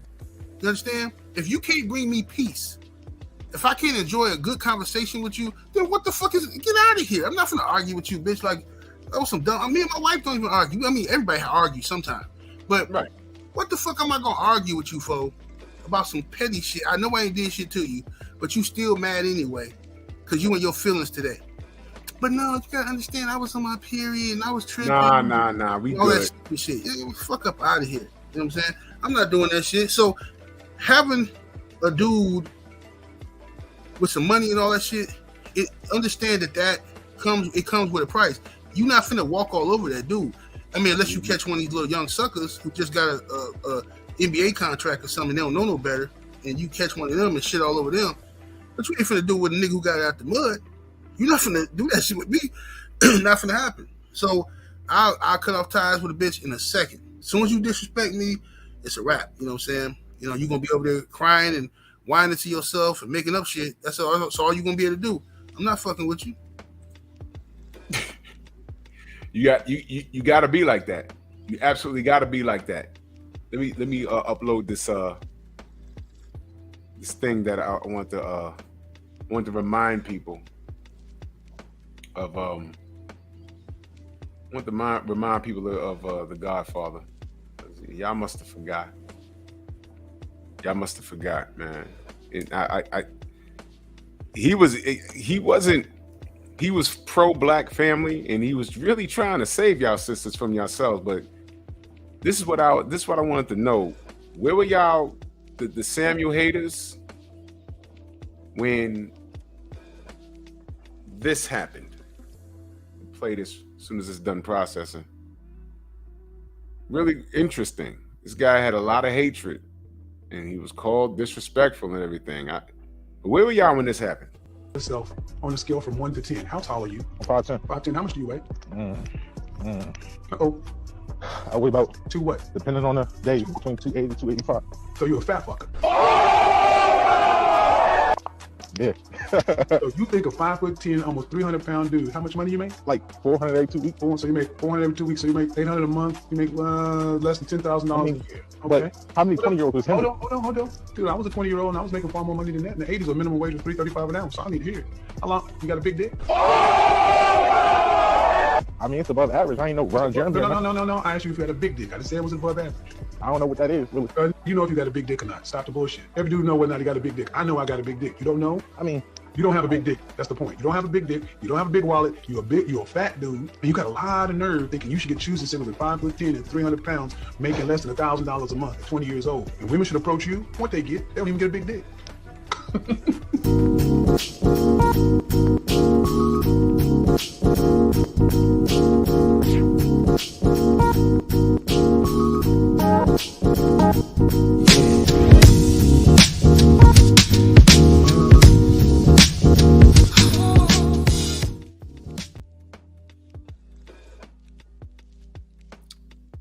Trust me, everybody caught it on that show. Trust me, they did. And we're in a time of crisis. We're not in a space where we have to spare feelings at this point. We're in a time of crisis. The black family has diminished. Xavier, I know, brother, I meant to call you, man. I just getting caught up, man. I'm so sorry, brother. The black family's like diminished right now, man. We're fucked up. We're fucked up. And we're looking for answers. That man was not your enemy. What you never saw was the amount of people that he did help, marriages that he helped create. He had a Facebook group where people got on there of every race, culture, creed, and tax bracket that were connecting. The man was doing brilliant work. But the only women that hated him were the women that he was talking about. The only men that hated him were the men he was talking about. From the niggas that were like this dude that he was talking to over the phone, into the motherfuckers that he was stepping on their bottom line. Much like the LDBC, a lot of motherfuckers hate us because we fuck with their bottom line. Which is why when we talk boxing, they talk about us. We have become their material. I've never seen anything like this because I don't think everything that I say in my mind it's just my opinion. But when you have 40 motherfuckers and 20 of them don't even live in the country and they watch you and make entire videos about you, I swear to God, I didn't know I was that popular. I'm just a guy from the fucking Bronx who loves boxing, and boxing does not love me. Well, that's the pecking order, though, Drew. Like, that's the pecking order of things. When people talking about you, that means you're doing something right, and that means that. See that the way the world works is like there's levels to it. Like, we talk about boxers, we talk about Earl Spence and Deontay Wilder and Tyson Fury. We talk about these things, right? And then that's a pecking order. Mm-hmm. That's we doing our job, but below us are people who talk about us. See what I'm saying? The beautiful part is nobody talks about them. That's right. Nobody talks about them. See what I'm saying? So that's just the way of the world, bro. Like, you know what I mean? That's what keeps. That's what separates the rich from the poor. That type of mentality. It's like they so fixated on us and what we doing, and trying to stop us from reaching our goals. They never have time to focus on their own goals, and they'll never be shit. I mean, that's really what it is, bro. But you know, back to what we was talking about. I think that one of the main problems is with relationships now, dating game now, is that people don't want to be realistic about what position they're in. You know what I'm saying? And about what they can and can't do realistically. Like, you know, and it's hard, man, trying to explain shit to brothers, man. And it, just like with women, you know, it's very hard to try to explain to people without hurting their feelings. But like, dudes will have no car, okay, no job, or maybe like half a job, like that dude who just said he make like $400 every 2 weeks. That's like half a job or something, right? So that they'll have like half a job or something, no car, okay. Niggas barely wash up and shit. You know what I'm saying? You know, they don't wash up until they leave the house. Like, some niggas really believe that, like, they can, if they wake up in the morning, if they ain't going nowhere, what I brushing my teeth for? I gotta brush my teeth. I ain't going nowhere. That's how they think. Some niggas think like that. So like, but that same nigga will complain about bitches and be like, man, these bitches ain't shit, man. These bitches don't want to fuck with no real niggas, man. These bitches don't, you know what I'm saying? I'm like, bro, what, like, what, you gotta ask yourself, what position are you putting yourself in to get a woman, to get a good one? Like, what, you ain't did nothing to attract a woman. You know what I'm saying? You haven't done nothing for her to say, hey, I would like to be with that man. Just think about this, because nobody give a fuck about your heart. I'm tired of niggas in their heart. Fuck your heart on your sleeve shit. Don't nobody care. Well, I'm a good guy. You know, I got a lot to offer. You know, I listen very well. Fuck you, bro. Okay. That shit's ridiculous. Like, that's some stupid pussy ass shit. I'm tired of dudes thinking that they can get away with that shit. I'm a good guy. I listen well. And no, you a gossip ass nigga. You the bitch ass nigga who slide in through the friend door, listening to a girl talk shit about her man and shit, waiting to get some pussy. You a weak ass nigga for that. You know what I mean? That's what that shit really is. So, and then women do the same shit. You know, they don't want to, they think that it's okay to go work at the strip club and be a fucking a bartender at the strip club or be a bottle girl and shit. And then they say, oh, well, you know, these dudes, they don't want to, you know, it's nothing serious. All they want to do is just, you know, fuck, or, you know, or after we fuck, and then they're not interested no more, or they only answer their phone when they want to fuck, you know. Yeah, but that's what they think you are, because you work at the strip club. But I don't dance though, but you work at the strip club. You work at the strip club. Nobody cares if you don't dance. You work at the strip club, right? So you're engaging with tricks all night. I know niggas be tipping you and shit, flirting with you, want to fuck you and shit. So that's who he think you are. You know what I'm saying? So you got to be realistic about yourself. You know, if you the type of woman that argue with niggas all the time, you know what I'm saying? You like to argue, and you know you like to argue. You start arguing. It's women out there that literally start arguments with dudes. bro. Man, I'm gonna tell you something, bro.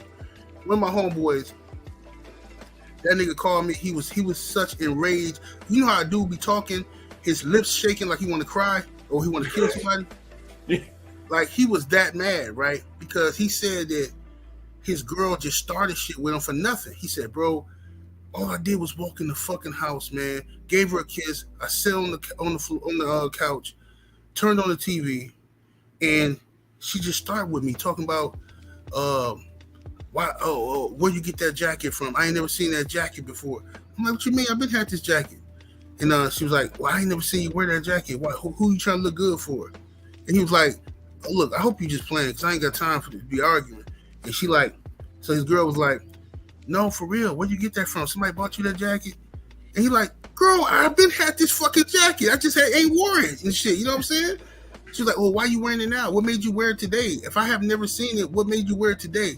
So he's like, yo, what the fuck are you talking about? I felt like wearing it. I saw it. It go with what I got on, so I'm wearing it. Well, I'm just saying. Like, it's just weird to me that you just all of a sudden decide to wear that jacket. So this nigga, like, he want to beat her ass. He's so mad. The nigga came out, got in his car, called me like, bro, what you doing right now, man? I'm like, shit, I just got to the house. He's like, bro, let's link up, man. I gotta talk to you about some shit. So I'm like, bro, what's going on? So, you know, I go up, get with him. We go to the bar and shit. This nigga lip shaking like a motherfucker, bro. He like finna have a stroke and shit. He's so mad. He's like, bro, I can't get no fucking peace with this chick, bro.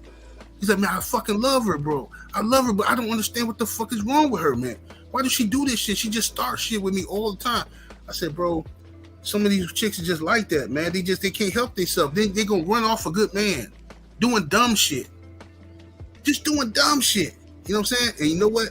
He was a good dude. He never used to cheat on it, right? Because like he used to see me, you know, I got like special privileges, right? So he never used to get down how I get down. So the thing is, I started noticing with them arguments, I started noticing that wandering eye start to, you know, get real physical. You know what I'm saying? So he decided to start smashing some of these bitches. You know what I'm saying? He started fucking. He started cheating and fucking off on her. You know what I'm saying? And you know, and then when his girl found out that he was fucking off, what'd she do? Oh, you ain't shit. You cheated on me. How could you do this to our family? Woo-woo. No, bitch. Actually, you did it. You did it. All the man wanted was peace. He coming home to you, and you fucking with him. You just can't be happy. Some bitches just cannot be happy, bro. If shit going too good, they gotta fuck it up. It's just in them. Everything. It's like when stuff going too good for them, they're like, oh no, some bad gonna happen, and they just speak it into existence. They speak fucked up shit into existence, and they just look for shit to argue about. It could be a fucking movie, bro. A fucking movie. You watching a movie with your girl, and a motherfucker dude in the movie cheat. You know what I'm saying? And then she like, see how dudes be doing? I bet not ever catch you doing no shit like that. If I ever caught you doing some shit like that, we breaking up. I'm just letting you know. Like, first of all, don't fucking threaten me with shit. You know what I'm saying? Like, you know, so now y'all arguing. Now y'all arguing over some shit that happened in a movie. A nigga did something in the movie. You ain't do nothing. But now you gotta fucking defend yourself because this nigga in the movie did some dirt. So now you must be doing dirt. It's like, bro. This is why, fellas, take this note down. All right, this is free game.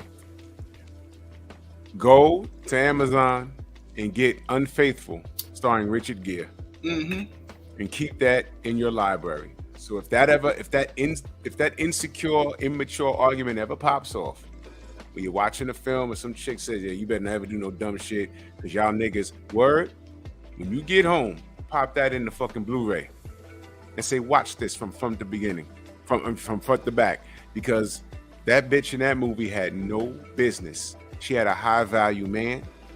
He worshiped the soil that she walked on, gave her a beautiful daughter, drove a Land Cruiser, had a house. She was not working. Her job was to maintain the house and pick the baby up and drop him off to school, whatever. But she got hooked up with some Italian dude or whatever he was, and they were having monkey sex. And the movie goes downhill from there. He had to hire a private eye because his wife was acting funny. She was fucked and got mad at the Italian dude because she found out he was married. Got mad at him. You make sure you keep that in your chamber, that movie. But speaking of which, I mentioned this woman a while ago. Her name is KP's Killing Them on Instagram. Now, when we talk about the value of a woman, when we say, what does a woman bring to the table? Now, you look at this chick, if you're into this sort of thing, she red bone, she thick or whatever, right? And this all looks nice or whatever, but then when you scroll right here, who's homie? Who's homie? Okay? Fellas, you want to get connected with a chick like this?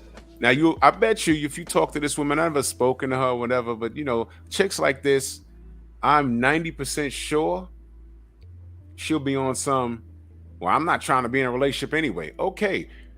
By nature, we're not meant to be alone. We crave companionship to some extent. Now, if the companionship she's cool with for the rest of her life is dudes in her DM, and if she picks the right cute one that has deep enough pockets to fly her out and make her feel safe and smash it hard and fast, and she can get home safe to her son, or she'll find some nigga that'll put up with her and little man right here, then she'll be very lucky. But for the most part, there's no dude that'll be like, yo, yeah, I'll sweep you off your feet and then I'll buy you diamonds and give you money. And whoa, who's homie? That's your son that beat cancer because he's a cancer survivor. But this is how she eats her Instagram, and you can't tell her nothing. It's either get a real job and live right, but no, she'd rather do this because it's quick and easy money. Quick and easy money for her to do this with total disregard to 5-10 years down the line when he's in school and some dude says, yo, this your mom? I just saw her drop you off. That's your mother? You know what kind of violating I've done to myself over your moms? And now this kid got a problem. But peep this, y'all. Sis, can I tell you the truth? A man doesn't care if you love him. He only cares if you respect him. He doesn't care if you have money and do things for him. If when you talk to him like he's a child, or you talk to him with a tone that equals disrespect to him. See, women need love. Men need respect and honor. So I don't care how much you do, how much you sex him, how much you give him. If you got a slick mouth and don't know how to talk to him, he'll go find somebody who is not as cute as you, that won't do as much for him, but respects him. Learn how to control that mouth, sis. That mouth do, or what that mouth do matters. And it only matters if it's respectful. Remember that today and carry on.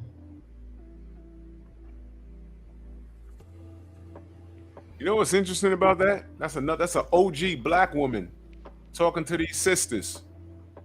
Some sisters are just brush it off like she don't know what she's talking about. And other sisters are saying, yo, you know what? I'll take that into consideration. But you don't want to know what's strange? Guess who also said that? Yeah. You can't make this shit up, people. You cannot make this shit up.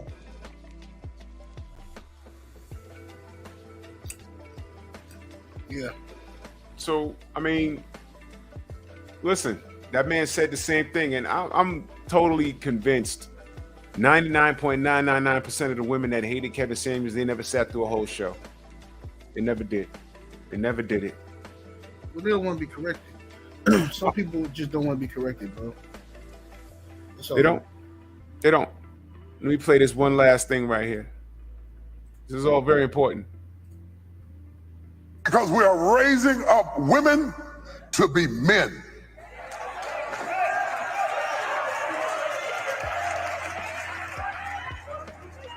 And you are not applauded for your femininity. You are applauded in the contemporary society by how tough, rough, nasty, mean, aggressive, hateful, possessive you are, and you are climbing the corporate ladder, but we are losing our families.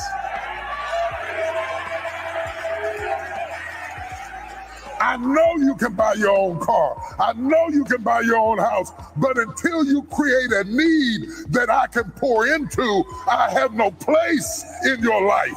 So stop coming home bragging to me about how much you don't need me and wonder why I shy away.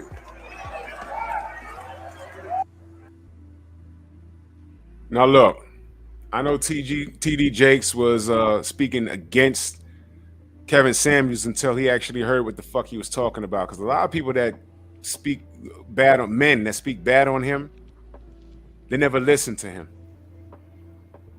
But what this man just said is everything that Kevin said. What the woman just said was everything that Kevin said. Now I'm looking at this comment right here, this Fat B Clothing. All right, that's an actual Instagram account. We're raising women to be able to care for themselves and not need to have a man to survive. We're raising women not to be a victim to a man's fickle mind and be able to have her own, because his not guaranteed that you may want to pay the price for his mistake. Okay, obviously she's been dealing with a bunch of niggas that ain't been shit. We can agree on that. But let's go to her Instagram account. And I go there and this is what I see.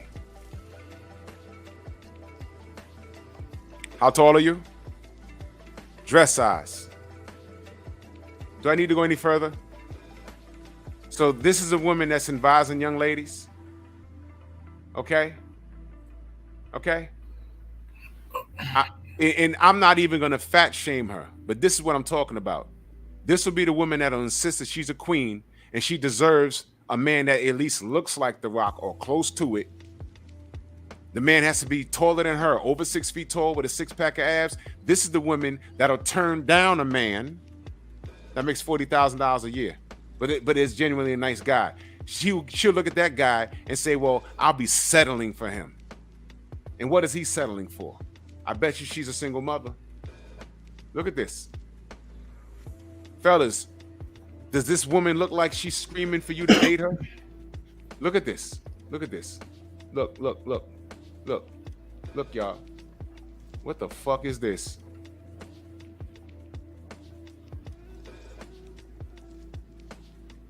It's not even her fucking husband. She's selling merchandise. Have at it, y'all. Who is she making those pictures for? Thank you. Because she don't need a man, so who are those pictures to aim to attract? A woman? Now watch this. I'm clicking on these pictures. There's only one person commenting on this picture. Let me go back up to this other one. Lord, no, that better not be her.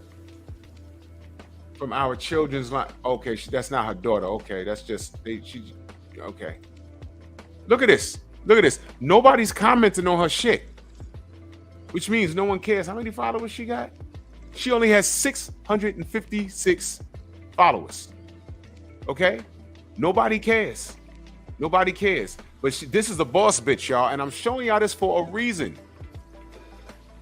Okay? Check the fruit on the tree. Y'all have heard that before. Who's commenting on this shit? Minimum people. Okay? Check the fruit on the tree, y'all. But this woman has everything to say. This is fucked up. Drew over here putting people on blast. Yo, look. Look. But she's on here, had the most to say over here. 212 likes. She has 212 likes, but only got 656 followers, and one person commenting on her in a fucking dress. But this is what she's talking about. She's talking about men. No, you know what the deal is here? Let me tell y'all something. Here's the deal. Now showing that she needs more than marketing. She needs an attitude adjustment. And those are the people that are dangerous to. I wouldn't have my daughter listening to her. That woman is insisting that she's doing just fine. That woman is insisting that she can pick a man, and she'd rather be by herself with all her money that she doesn't have, rather than lay up under a man. What kind of man is she talking about? She talking about me? Because my wife ain't complaining. 78's wife ain't complaining. There's a lot of married men that wives are not complaining. I'm asking women, would you listen to her? And don't take this in the wrong nature, but an overweight, short black woman, okay? Overweight, short black woman with all kinds of funny shit in her hair, squeezing in the shit she has no business wearing. Basically, in that comment section, told my niggas ain't shit. We don't need them. You know what she needs? She needs hard body J-Timo. She needs a focus ball. She needs to get to work. Because there's no, and what Kevin Samuels was saying, no man, because all these women think they want a high value man, but you don't see the shows with to understand what comes with dealing with men on that level. It takes work, but no man is gonna look for that. Hell, no average man is gonna look for that. Because average men right now saying, yo, look, I know I only make $45,000, $50,000 a year, but you know what? Can I get a woman that likes to work out like me? Can I want a woman that's in shape? Oh, you hate your mother, you must be gay. No, he just wants a woman that's in shape. What the fuck? And another thing too, Drew, just so I won't forget, for men too, brothers, for the passport brothers out there, it's important. This is very key. I've traveled all over the world, and I want to say this: if you want a traditional woman, and you know other places in the world have traditional women, you have to accept and be willing to be a traditional man. Okay, do not start thinking. Cause listen, if you a lame in America, you're gonna be a lame in South America, right? If you weak, you're gonna be weak. If you type of dude to let bitches walk all over you, punk you and shit like that, and cuss you out, you've been putting up with that shit your whole life. If you take your ass to Guatemala and find a woman, she'll be nice in the beginning, but every woman gonna test you. Every woman is gonna test you to see how you react to certain shit. If you fail them tests, she gonna walk on your ass too. So just be clear. You know what I'm saying? A motherfucking chihuahua can bite you just like a pit bull. So don't be thinking that everything's sweet in these other countries. Do you see this picture? Mm-hmm. Why is she lying? This is a lie. This is a lie. This is an absolute lie. It's called Fat B clothing. This was 54 weeks ago. How many weeks in a year? 72, right? So this is about maybe what? 9 months ago? This is 54 weeks ago. She took this picture, right? Most men want a woman that's disciplined. This was 54 weeks ago. This is like a LA Fitness, by the way. I know. All right. Now let's scroll back up here. 54 weeks ago. This was 13 weeks ago. She hasn't lost any weight, my man. High value men want women that are disciplined. She has no discipline. Come on, man. A year and 2 weeks ago, Steve Eldermack said, she has no discipline. If you have no discipline, if a man can't trust you, a high value man can't trust you to keep your shit under control, your weight under control, he can't trust you to fix him a plate that you ain't that you ain't eat, that you ain't dipped in yet. Look, man. And the only reason why I'm kind of roasting her is because I don't like what she wrote, man. I don't like what she wrote. And you can tell by what she wrote, she's used to dealing with a particular kind of man. You see, she'd try and get with a man like me or any one of my buddies, and she'd be floored like, wait a minute, you ain't got no children? Like, my boy, he ain't got no kids, he's divorced happily. But he was wise enough not to knock that bitch up. He's 47. And none of us look our age. What, you ain't got no kids? Or what? Well, he got to be gay. No, he's careful with his seed. And guess what? You're DQ'd because you don't fuck with fat bitches. Your clothing line is called Fat B Clothing. Nah, Queen, what I'm talking about is women like that. Listen carefully. Women like that expect niggas like The Rock. That's what I'm talking about. And when you talk to a woman like that, based off of what I read, when you tell her, yo, lower your standards to meet what you bring, in their minds, they're 10s and they deserve the world. That's not the case. Not looking like that. The kind of men that they want don't want them. They'll fuck you. But they ain't gonna take you serious. They ain't gonna bring you home. So when we tell women like that, lower that shit, man. Okay, yeah, you want the, yeah. When I was 18, I wanted Janet Jackson. You couldn't tell me nothing. But did I ever get her? No. Had a couple of lookalikes, but it wasn't it. This is what we're talking about. So when I ask, who are we and what have we become? What have we become? Black women's expectations are through the roof. Way through the roof. And if they don't get exactly what they want, y'all would rather be single. How the fuck we growing in a community when y'all insist on being single? And then when y'all do get knocked up, it's by some fucking dude that he don't even deserve the pussy.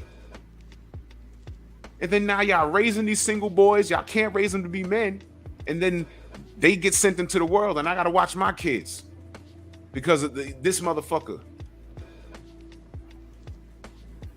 My daughter better not bring home some dude. The first I'm asking you, who's your father? If he, oh no. Goodbye. Bye. Sorry. Get out. Get the fuck out. Fuck that. Fuck that. I want to know who your daddy is. I want to know, can you change a flat tire? I'm taking him right outside. Change this tire right now. Tire's not flat. I don't care. Let me see you do it. Fuck that. So this is our community. You gotta get back to those kind of standards. You gotta get back to that, where a boy wanna date your daughter, he come to the house and meet you, ask permission. You wanna marry her and shit like that. You wanna check his background and what his family life is like. You gotta get back to that type of shit in the black community. Too many people just let shit, she got to live her own life. She got to be able to. No, fuck that. No, okay. Fuck all that. Okay. Listen to this. Listen to Women this. can talk her out of a relationship. You can talk. We do that. Yes, we will talk. I'm gonna say something, and this might ruffle little feathers. I don't think just being a good man is enough to stay in a relationship with them. But when I say a good man, I mean like he's good.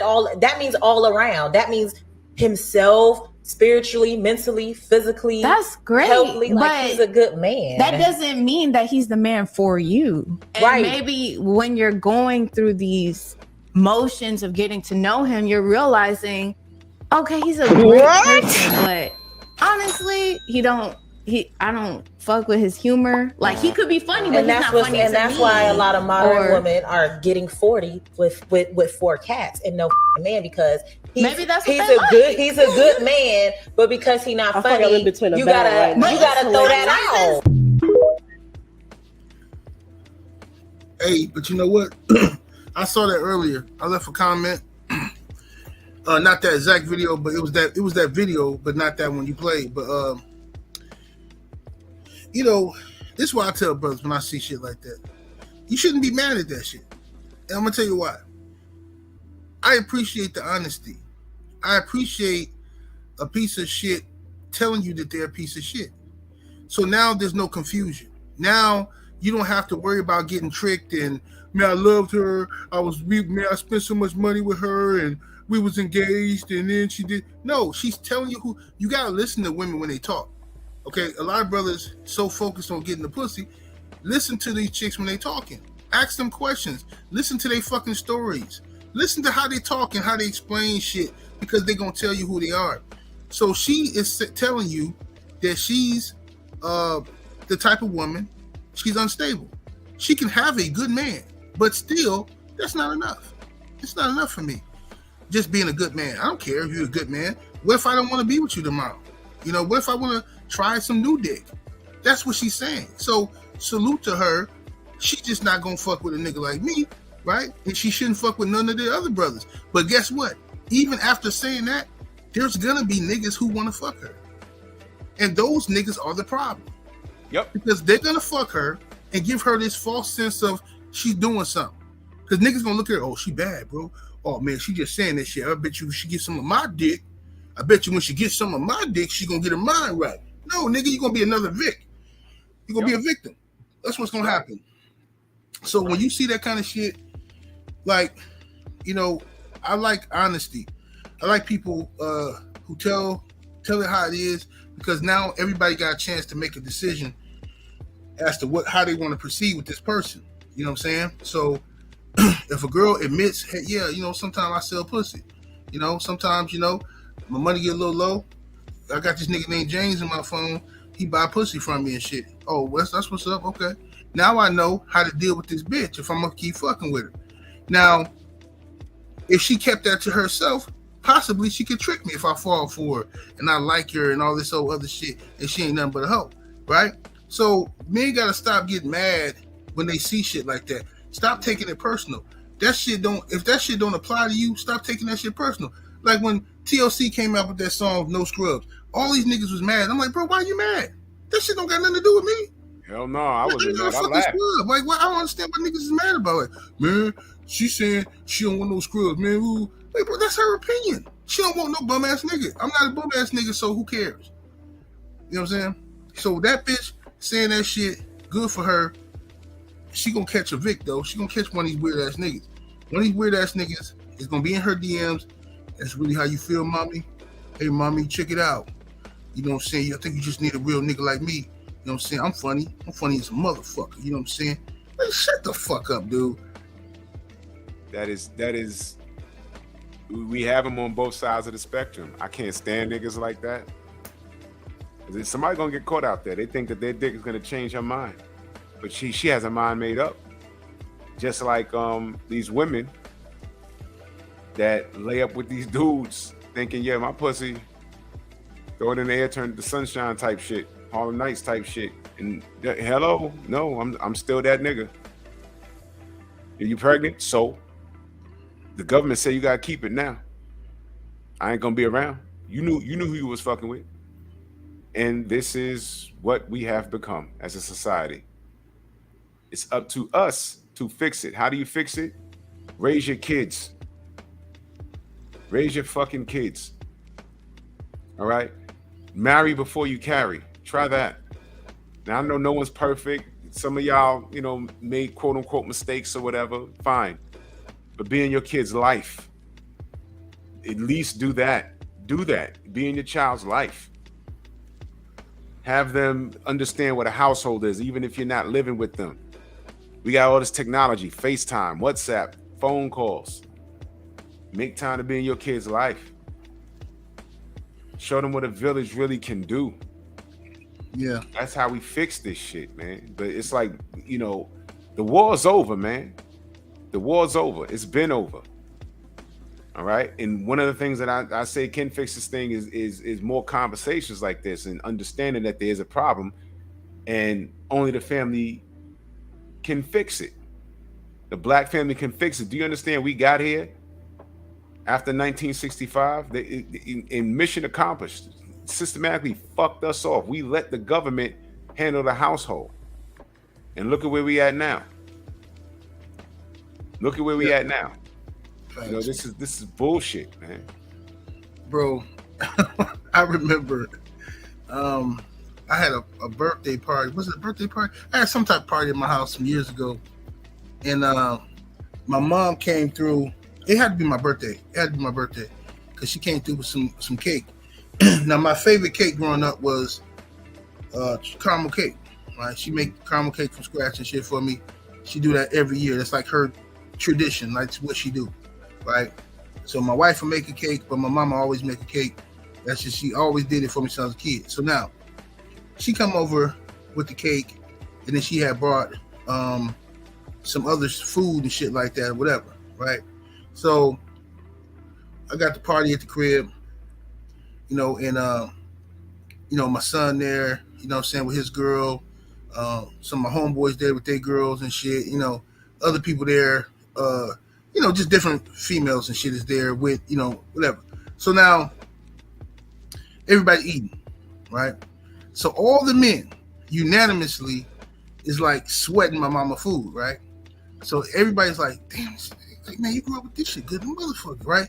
So low key, I'm watching all the women in the house get jealous. Oh boy. Because all the men are complimenting her food, right? And they asking questions like ingredients and all this type of shit. So I'm watching the women rolling their eyes, mad, salty, the motherfucker. Bitch, learn how to cook then. Why the fuck are you mad because a mother is doing what the fuck she supposed to do? Know how to fucking cook. It's not hard to cook no more. Like fucking YouTube is like culinary school now. Like motherfucker got everything on YouTube. You can learn how to make any fucking thing on YouTube. And if you bitches still can't cook in 2022, that's your fucking fault. Ain't no goddamn way. That's no excuse to not know how to cook. You know what I'm saying?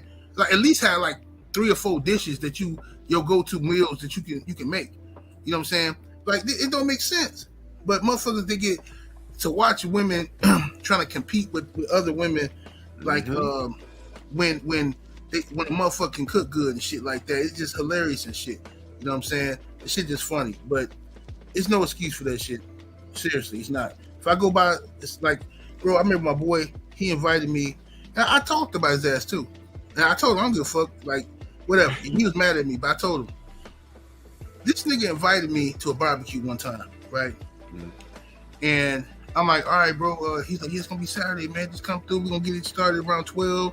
You know what I'm saying? Blah, blah, blah. I'm like, okay. So I'm like, you need me to bring anything? He's like, no, man, I'm gonna have the drinks and everything. So if you want to drink your own drink or something, you can bring that. So I said, okay, you sure you don't need no cups, nothing? He's like, no, I got all that. So I go to the liquor store, snatch up my own little personal 1738 Remy, right? I'm walking over there. So I get there, bro, and the nigga got hella meat, but no bread. He got hamburgers with no buns. He got no fucking no hot dog buns, no regular bread. Ain't no Wonder Bread in the house, okay? And his girl, this is how she make baked beans. She took the cans of baked beans you get from the store. Yeah.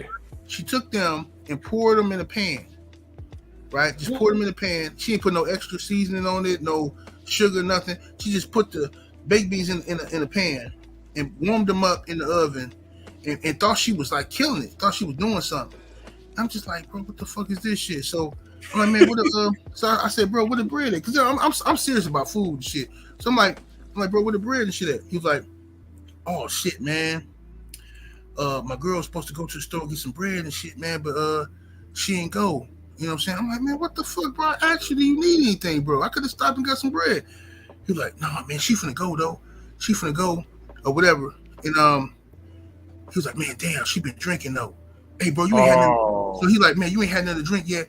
Man, you wanna go to this? I'm like, bro, I got to. I'm gonna go to the store for you because, like, bro, I can't eat no burger without no bread. You got me? I'm like, bro, I understand keto, but fuck that, bro. Like, I'm not doing this shit. So I'm walking to the car. Here she come, drunk as a motherfucker. Oh. Hey, I'm finna ride with you because I got my Quest card. I got my Quest card, and I can get all the stuff on my food stamp card.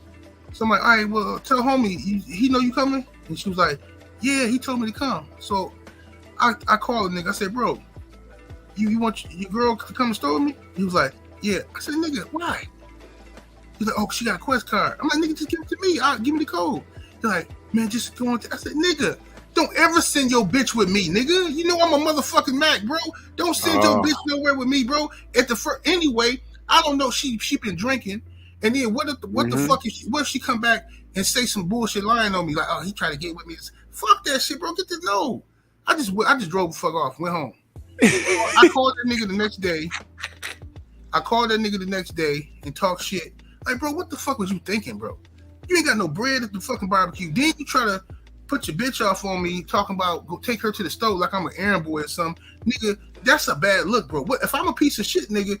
I could have snatched her. I could have took that bitch, bro. You don't be doing no shit like that. You don't never send your bitch with nobody else, bro. The fuck is you? What's the fuck wrong with you? Like, you just don't do that. I'm not saying I would do shit like that, but I could have. You don't do no shit like that, man. Nigga, just weirdo, bro. Goofy motherfucker ain't got no fucking common sense, bro. But anyway, shit just pissed me off that she didn't know how to cook. That's the point of the story. She don't know how to cook. This nigga irresponsible as fuck. But you got a house full of people. Everybody ready to leave low key because ain't no bread and shit. Oh, so, man. You know what I'm saying? So I'm like, bro, man, this is dumb, bro. You can't invite people at your house and then you ain't got shit to accommodate. You gotta be a good host, man. What the fuck you talking about, bro? No upbringing, man. You know, these modern day people, I'll say men and women, there's certain things, this etiquette, I might have to do a show on etiquette, because there's certain things when you know people are coming over, you gotta have things in the house. You know, cheese, crackers, grapes. You know what I'm saying? Assortment of drinks, alcoholic, non-alcoholic. You know what I'm saying? If it's like a dinner get together, whatever, not even a dinner, just people in the house just chilling, gotta have some finger snacks, like white wine, red wine, something. You know what I'm saying? Mix it up for the people, man. Right. You know, but a lot of these people don't know how to do that because they're just different. You know what I'm saying? You go to someone's house, you have anything to drink, and they break out a Hennessy. Do you know that? Not everybody drinks Hennessy. You know, y'all do know that, right? Yeah, fuck Hennessy. I hate Hennessy, man. Fucking nigga drink. It's the nigga drink. Hennessy, the Hennessy, the drink of niggas. They need to come out with a commercial like that and shit. 25 years before that, it was Alizé. Remember that? Yeah. Then when the Chronic came out, it was Tanqueray. Yeah. I've seen all of this. I swear. Oh, the brokest motherfuckers be drinking Hennessy too. That's what irked the shit out of me, bro. And like they can't even. It's like, bro. Oh man, I'm not trying to shit on people, bro. But like, if you can't afford the shit, don't buy it. Motherfuckers be in the liquor store, stunting like a motherfucker. Hey, let me get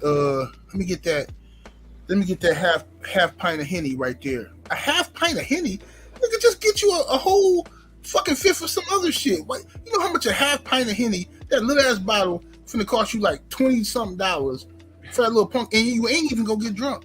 You just buying it for the fucking. Oh, I'm drinking Henny. Smell like it. Henny is fucking trash ass, bro. I never in my life got drunk off Henny, and I tried to like it. I tried to, bro. I remember I bought a big dumbass bottle of Henny, and I'm like, I'm drinking, and I got this weird buzz. I got a weird buzz, but I'm not getting drunk. So I'm like, what the fuck is wrong with me? Why can't I get drunk off this Henny? But Remy fucked me up every time. But Hennessy just don't do it for me, bro. It's just the most overrated fucking. I hate that shit, bro. I hate everybody who, like, some people drink it, fine, that's they drink, grown folk. But I hate all these little niggas who get it thinking it's something because they drink Henny. Like, oh yeah, I got this Henny. Oh, I don't fuck with that, bro. I don't drink Henny. Or I don't do this. I'm like, bro, shut up, nigga. You make fucking $20,000 a year talking about I only drink this. I only smoke the good. I only do this and that. Shut the fuck up, bro. When my wife corners me, and I don't care how niggas feel about this, it's Malibu with some pineapple juice. That's it. And it tastes good.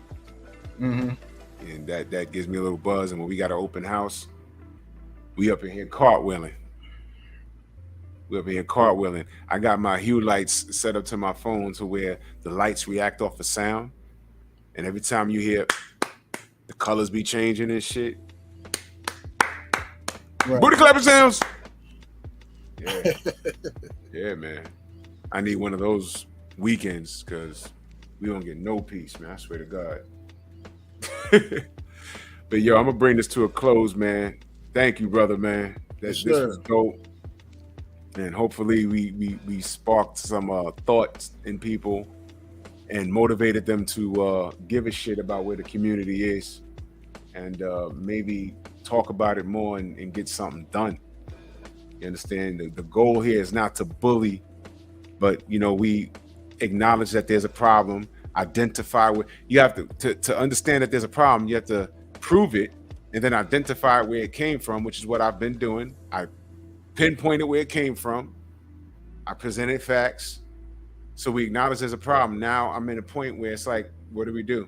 So that's what we're doing. What do we do? What do we do? And yo, August is gonna be here before you know it, y'all. And 78, this time, I'm fucking coming down there on a goddamn Wednesday or Thursday. I'm not even playing. Yeah, facts. Bullshit. DJ Zion Love, he was on Dennis Sperling's channel, and he was in the airport the night before. I said, oh shit, I know exactly where he is. And I went to the same airport the next fucking day, and then downhill from there, man. But this time, I'm gonna be out there by like Thursday. I'm not even fucking around, man. And fuck, yo, never fly American Airlines. Don't do it. Yeah, I'm thinking about switching up too. I always fly American, but I'm thinking about switching because they always fuck with me about my bags and shit, bro. And I always get first class seats, and they still fuck with me about my carry-on and personal item. They some hating ass motherfuckers, bro. I'm like, bro, this is y'all standard. This is y'all size chart bags. Oh, we gotta look at it. Oh no, this has to be checked. Or this what the fuck are you talking about? And they do this to me all the time, just fucking with me, bro. So I don't know. I might go Delta or some shit. I don't know. Man, I was so mad. I literally teared up. Literally, I was so mad. I was so fucking mad. So mad. I was so fucking, oh my God, I get mad thinking about it, but fuck American Airlines. I don't give a fuck if I gotta fly Spirit and on a fold-out chair. I'll do it. But man, there's no first class on the Spirit line. Nope. But you be good with American if you go early. I always go early, bro. I had a morning flight. I was supposed to be out in Texas by like I was leaving like 5 a.m. or some shit. I was supposed to be in Texas by like 8 a.m. Right. That's why I was so angry. They moved. When I got home from work that night, my wife said, "Yo, they changed your flight." I said, "To what?" She said, "Yo, they pushed it to 4 p.m. or some shit." I said, "All right, no problem." I got to the goddamn airport, parked in the long-term parking. I'm like, "Yeah, I'm gonna go hang with the family." And I'm at the goddamn gate. I looked around. I said, "Wait, we supposed to be up in the air in like 15 minutes. Where the plane at?" The plane wasn't even in the gate. So I went to the lady. I said, "Where this plane at?" She said, "It's still in the air." And then they said it's not a straight flight. It's a connect. And I had to go from New York to fucking I think Tennessee, and then from Tennessee to fucking to Texas. I had to call Texas and be like, "Yo, I'm gonna be like 3 hours late. I'm still gonna need my rent-a-car." And that was a fucking nightmare. Right. They gave me all my money back, man. God damn, I was so mad. I ain't going. When I left that airport, I said, "You know what? I can't leave on a Friday. I gotta leave like on a, you know what? I'm gonna leave it on a fucking Wednesday. That's what I'm gonna do. I'm leaving on a Wednesday. I'm gonna stay down there for like 4 days. Fuck these niggas." Had I left like when DJ Zion Love, right? He left on Friday. No. DJ Zion Love had to leave on like a Thursday. He left on Thursday. I should have left like he left because we was on the same live stream and I saw him. I said, "Oh, he was in the airport."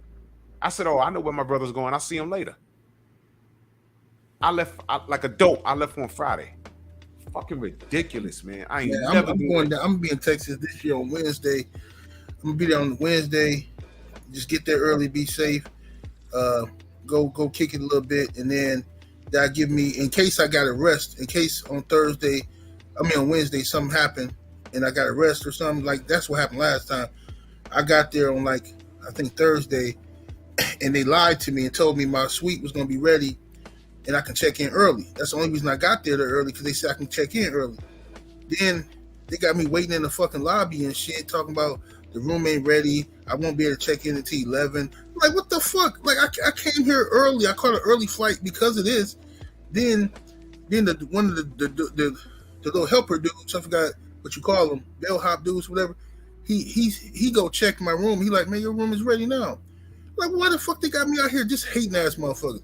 So I go to the room, and that's when I check in and shit. And but I was so tired from the travel from like fucking walk because I went the wrong way in the airport. And Dallas airport big as a bitch, bro.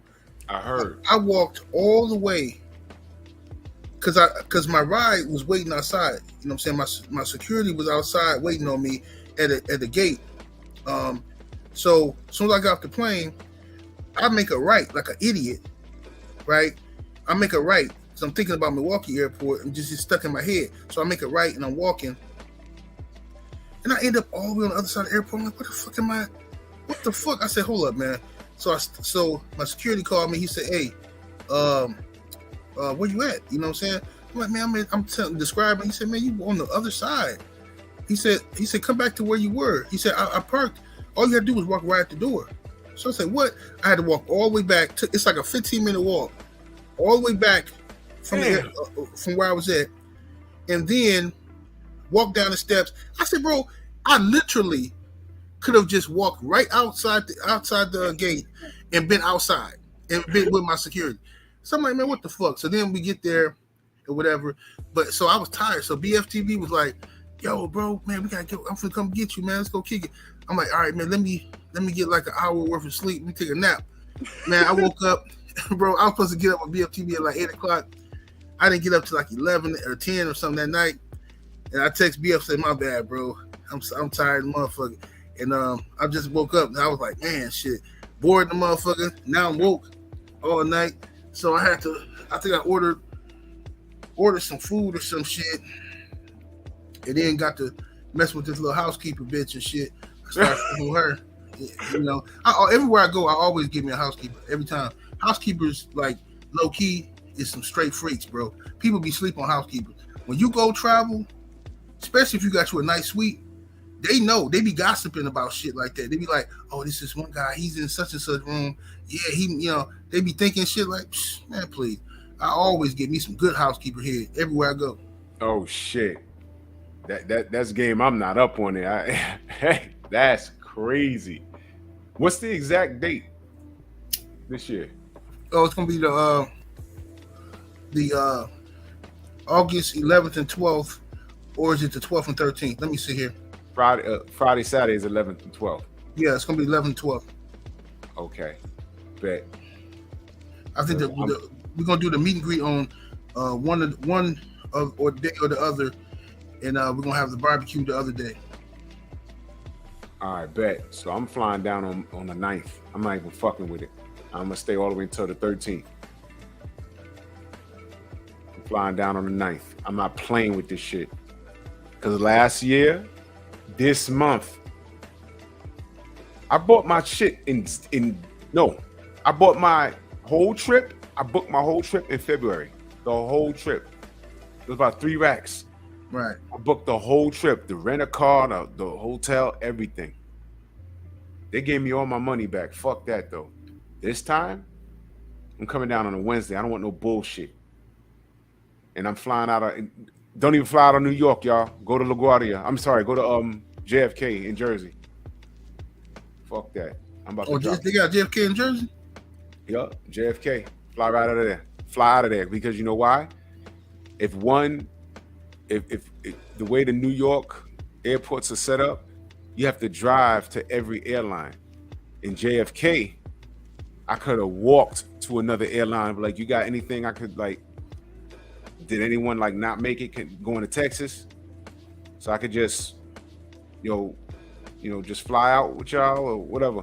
I could have walked to a different desk in JFK. Out here in New York, you got to get in your car and go to the next one. Get in your car, go to the next one. Nah, man, fuck that.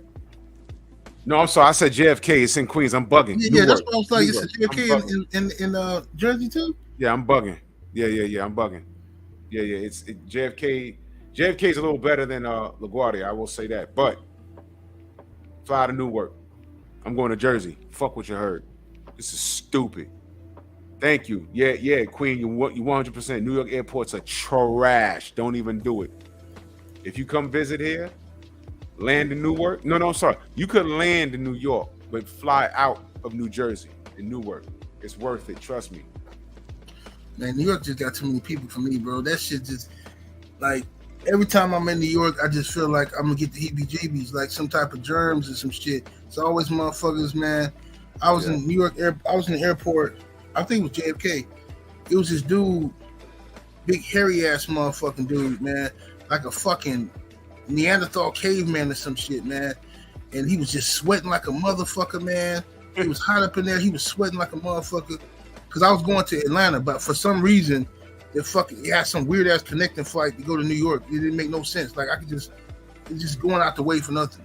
So anyway, in the airport, this motherfucker just sweating up a storm, and every time he'd get up and start walking, like I guess stretching his legs, and every time he get up, the seat was like wet and shit, bro. Oh, it was just gross. Like, man, this motherfucker is nasty, bro. Harry and the Hendersons. Yeah, Neanderthal ass dude, man, just walking back and forth pacing. I'm like, man, fuck this. Like, yeah, this is some shit. This is a place where you need to have motherfucking masks and gloves and shit walking around this motherfucker here. Yo, when Tay was out here, I'm driving him around. He looking around. He's like, yo, y'all all up on top of each other out here. I said, yeah. I said, we ain't got no space. What the fuck? What the fuck you thought this was, nigga?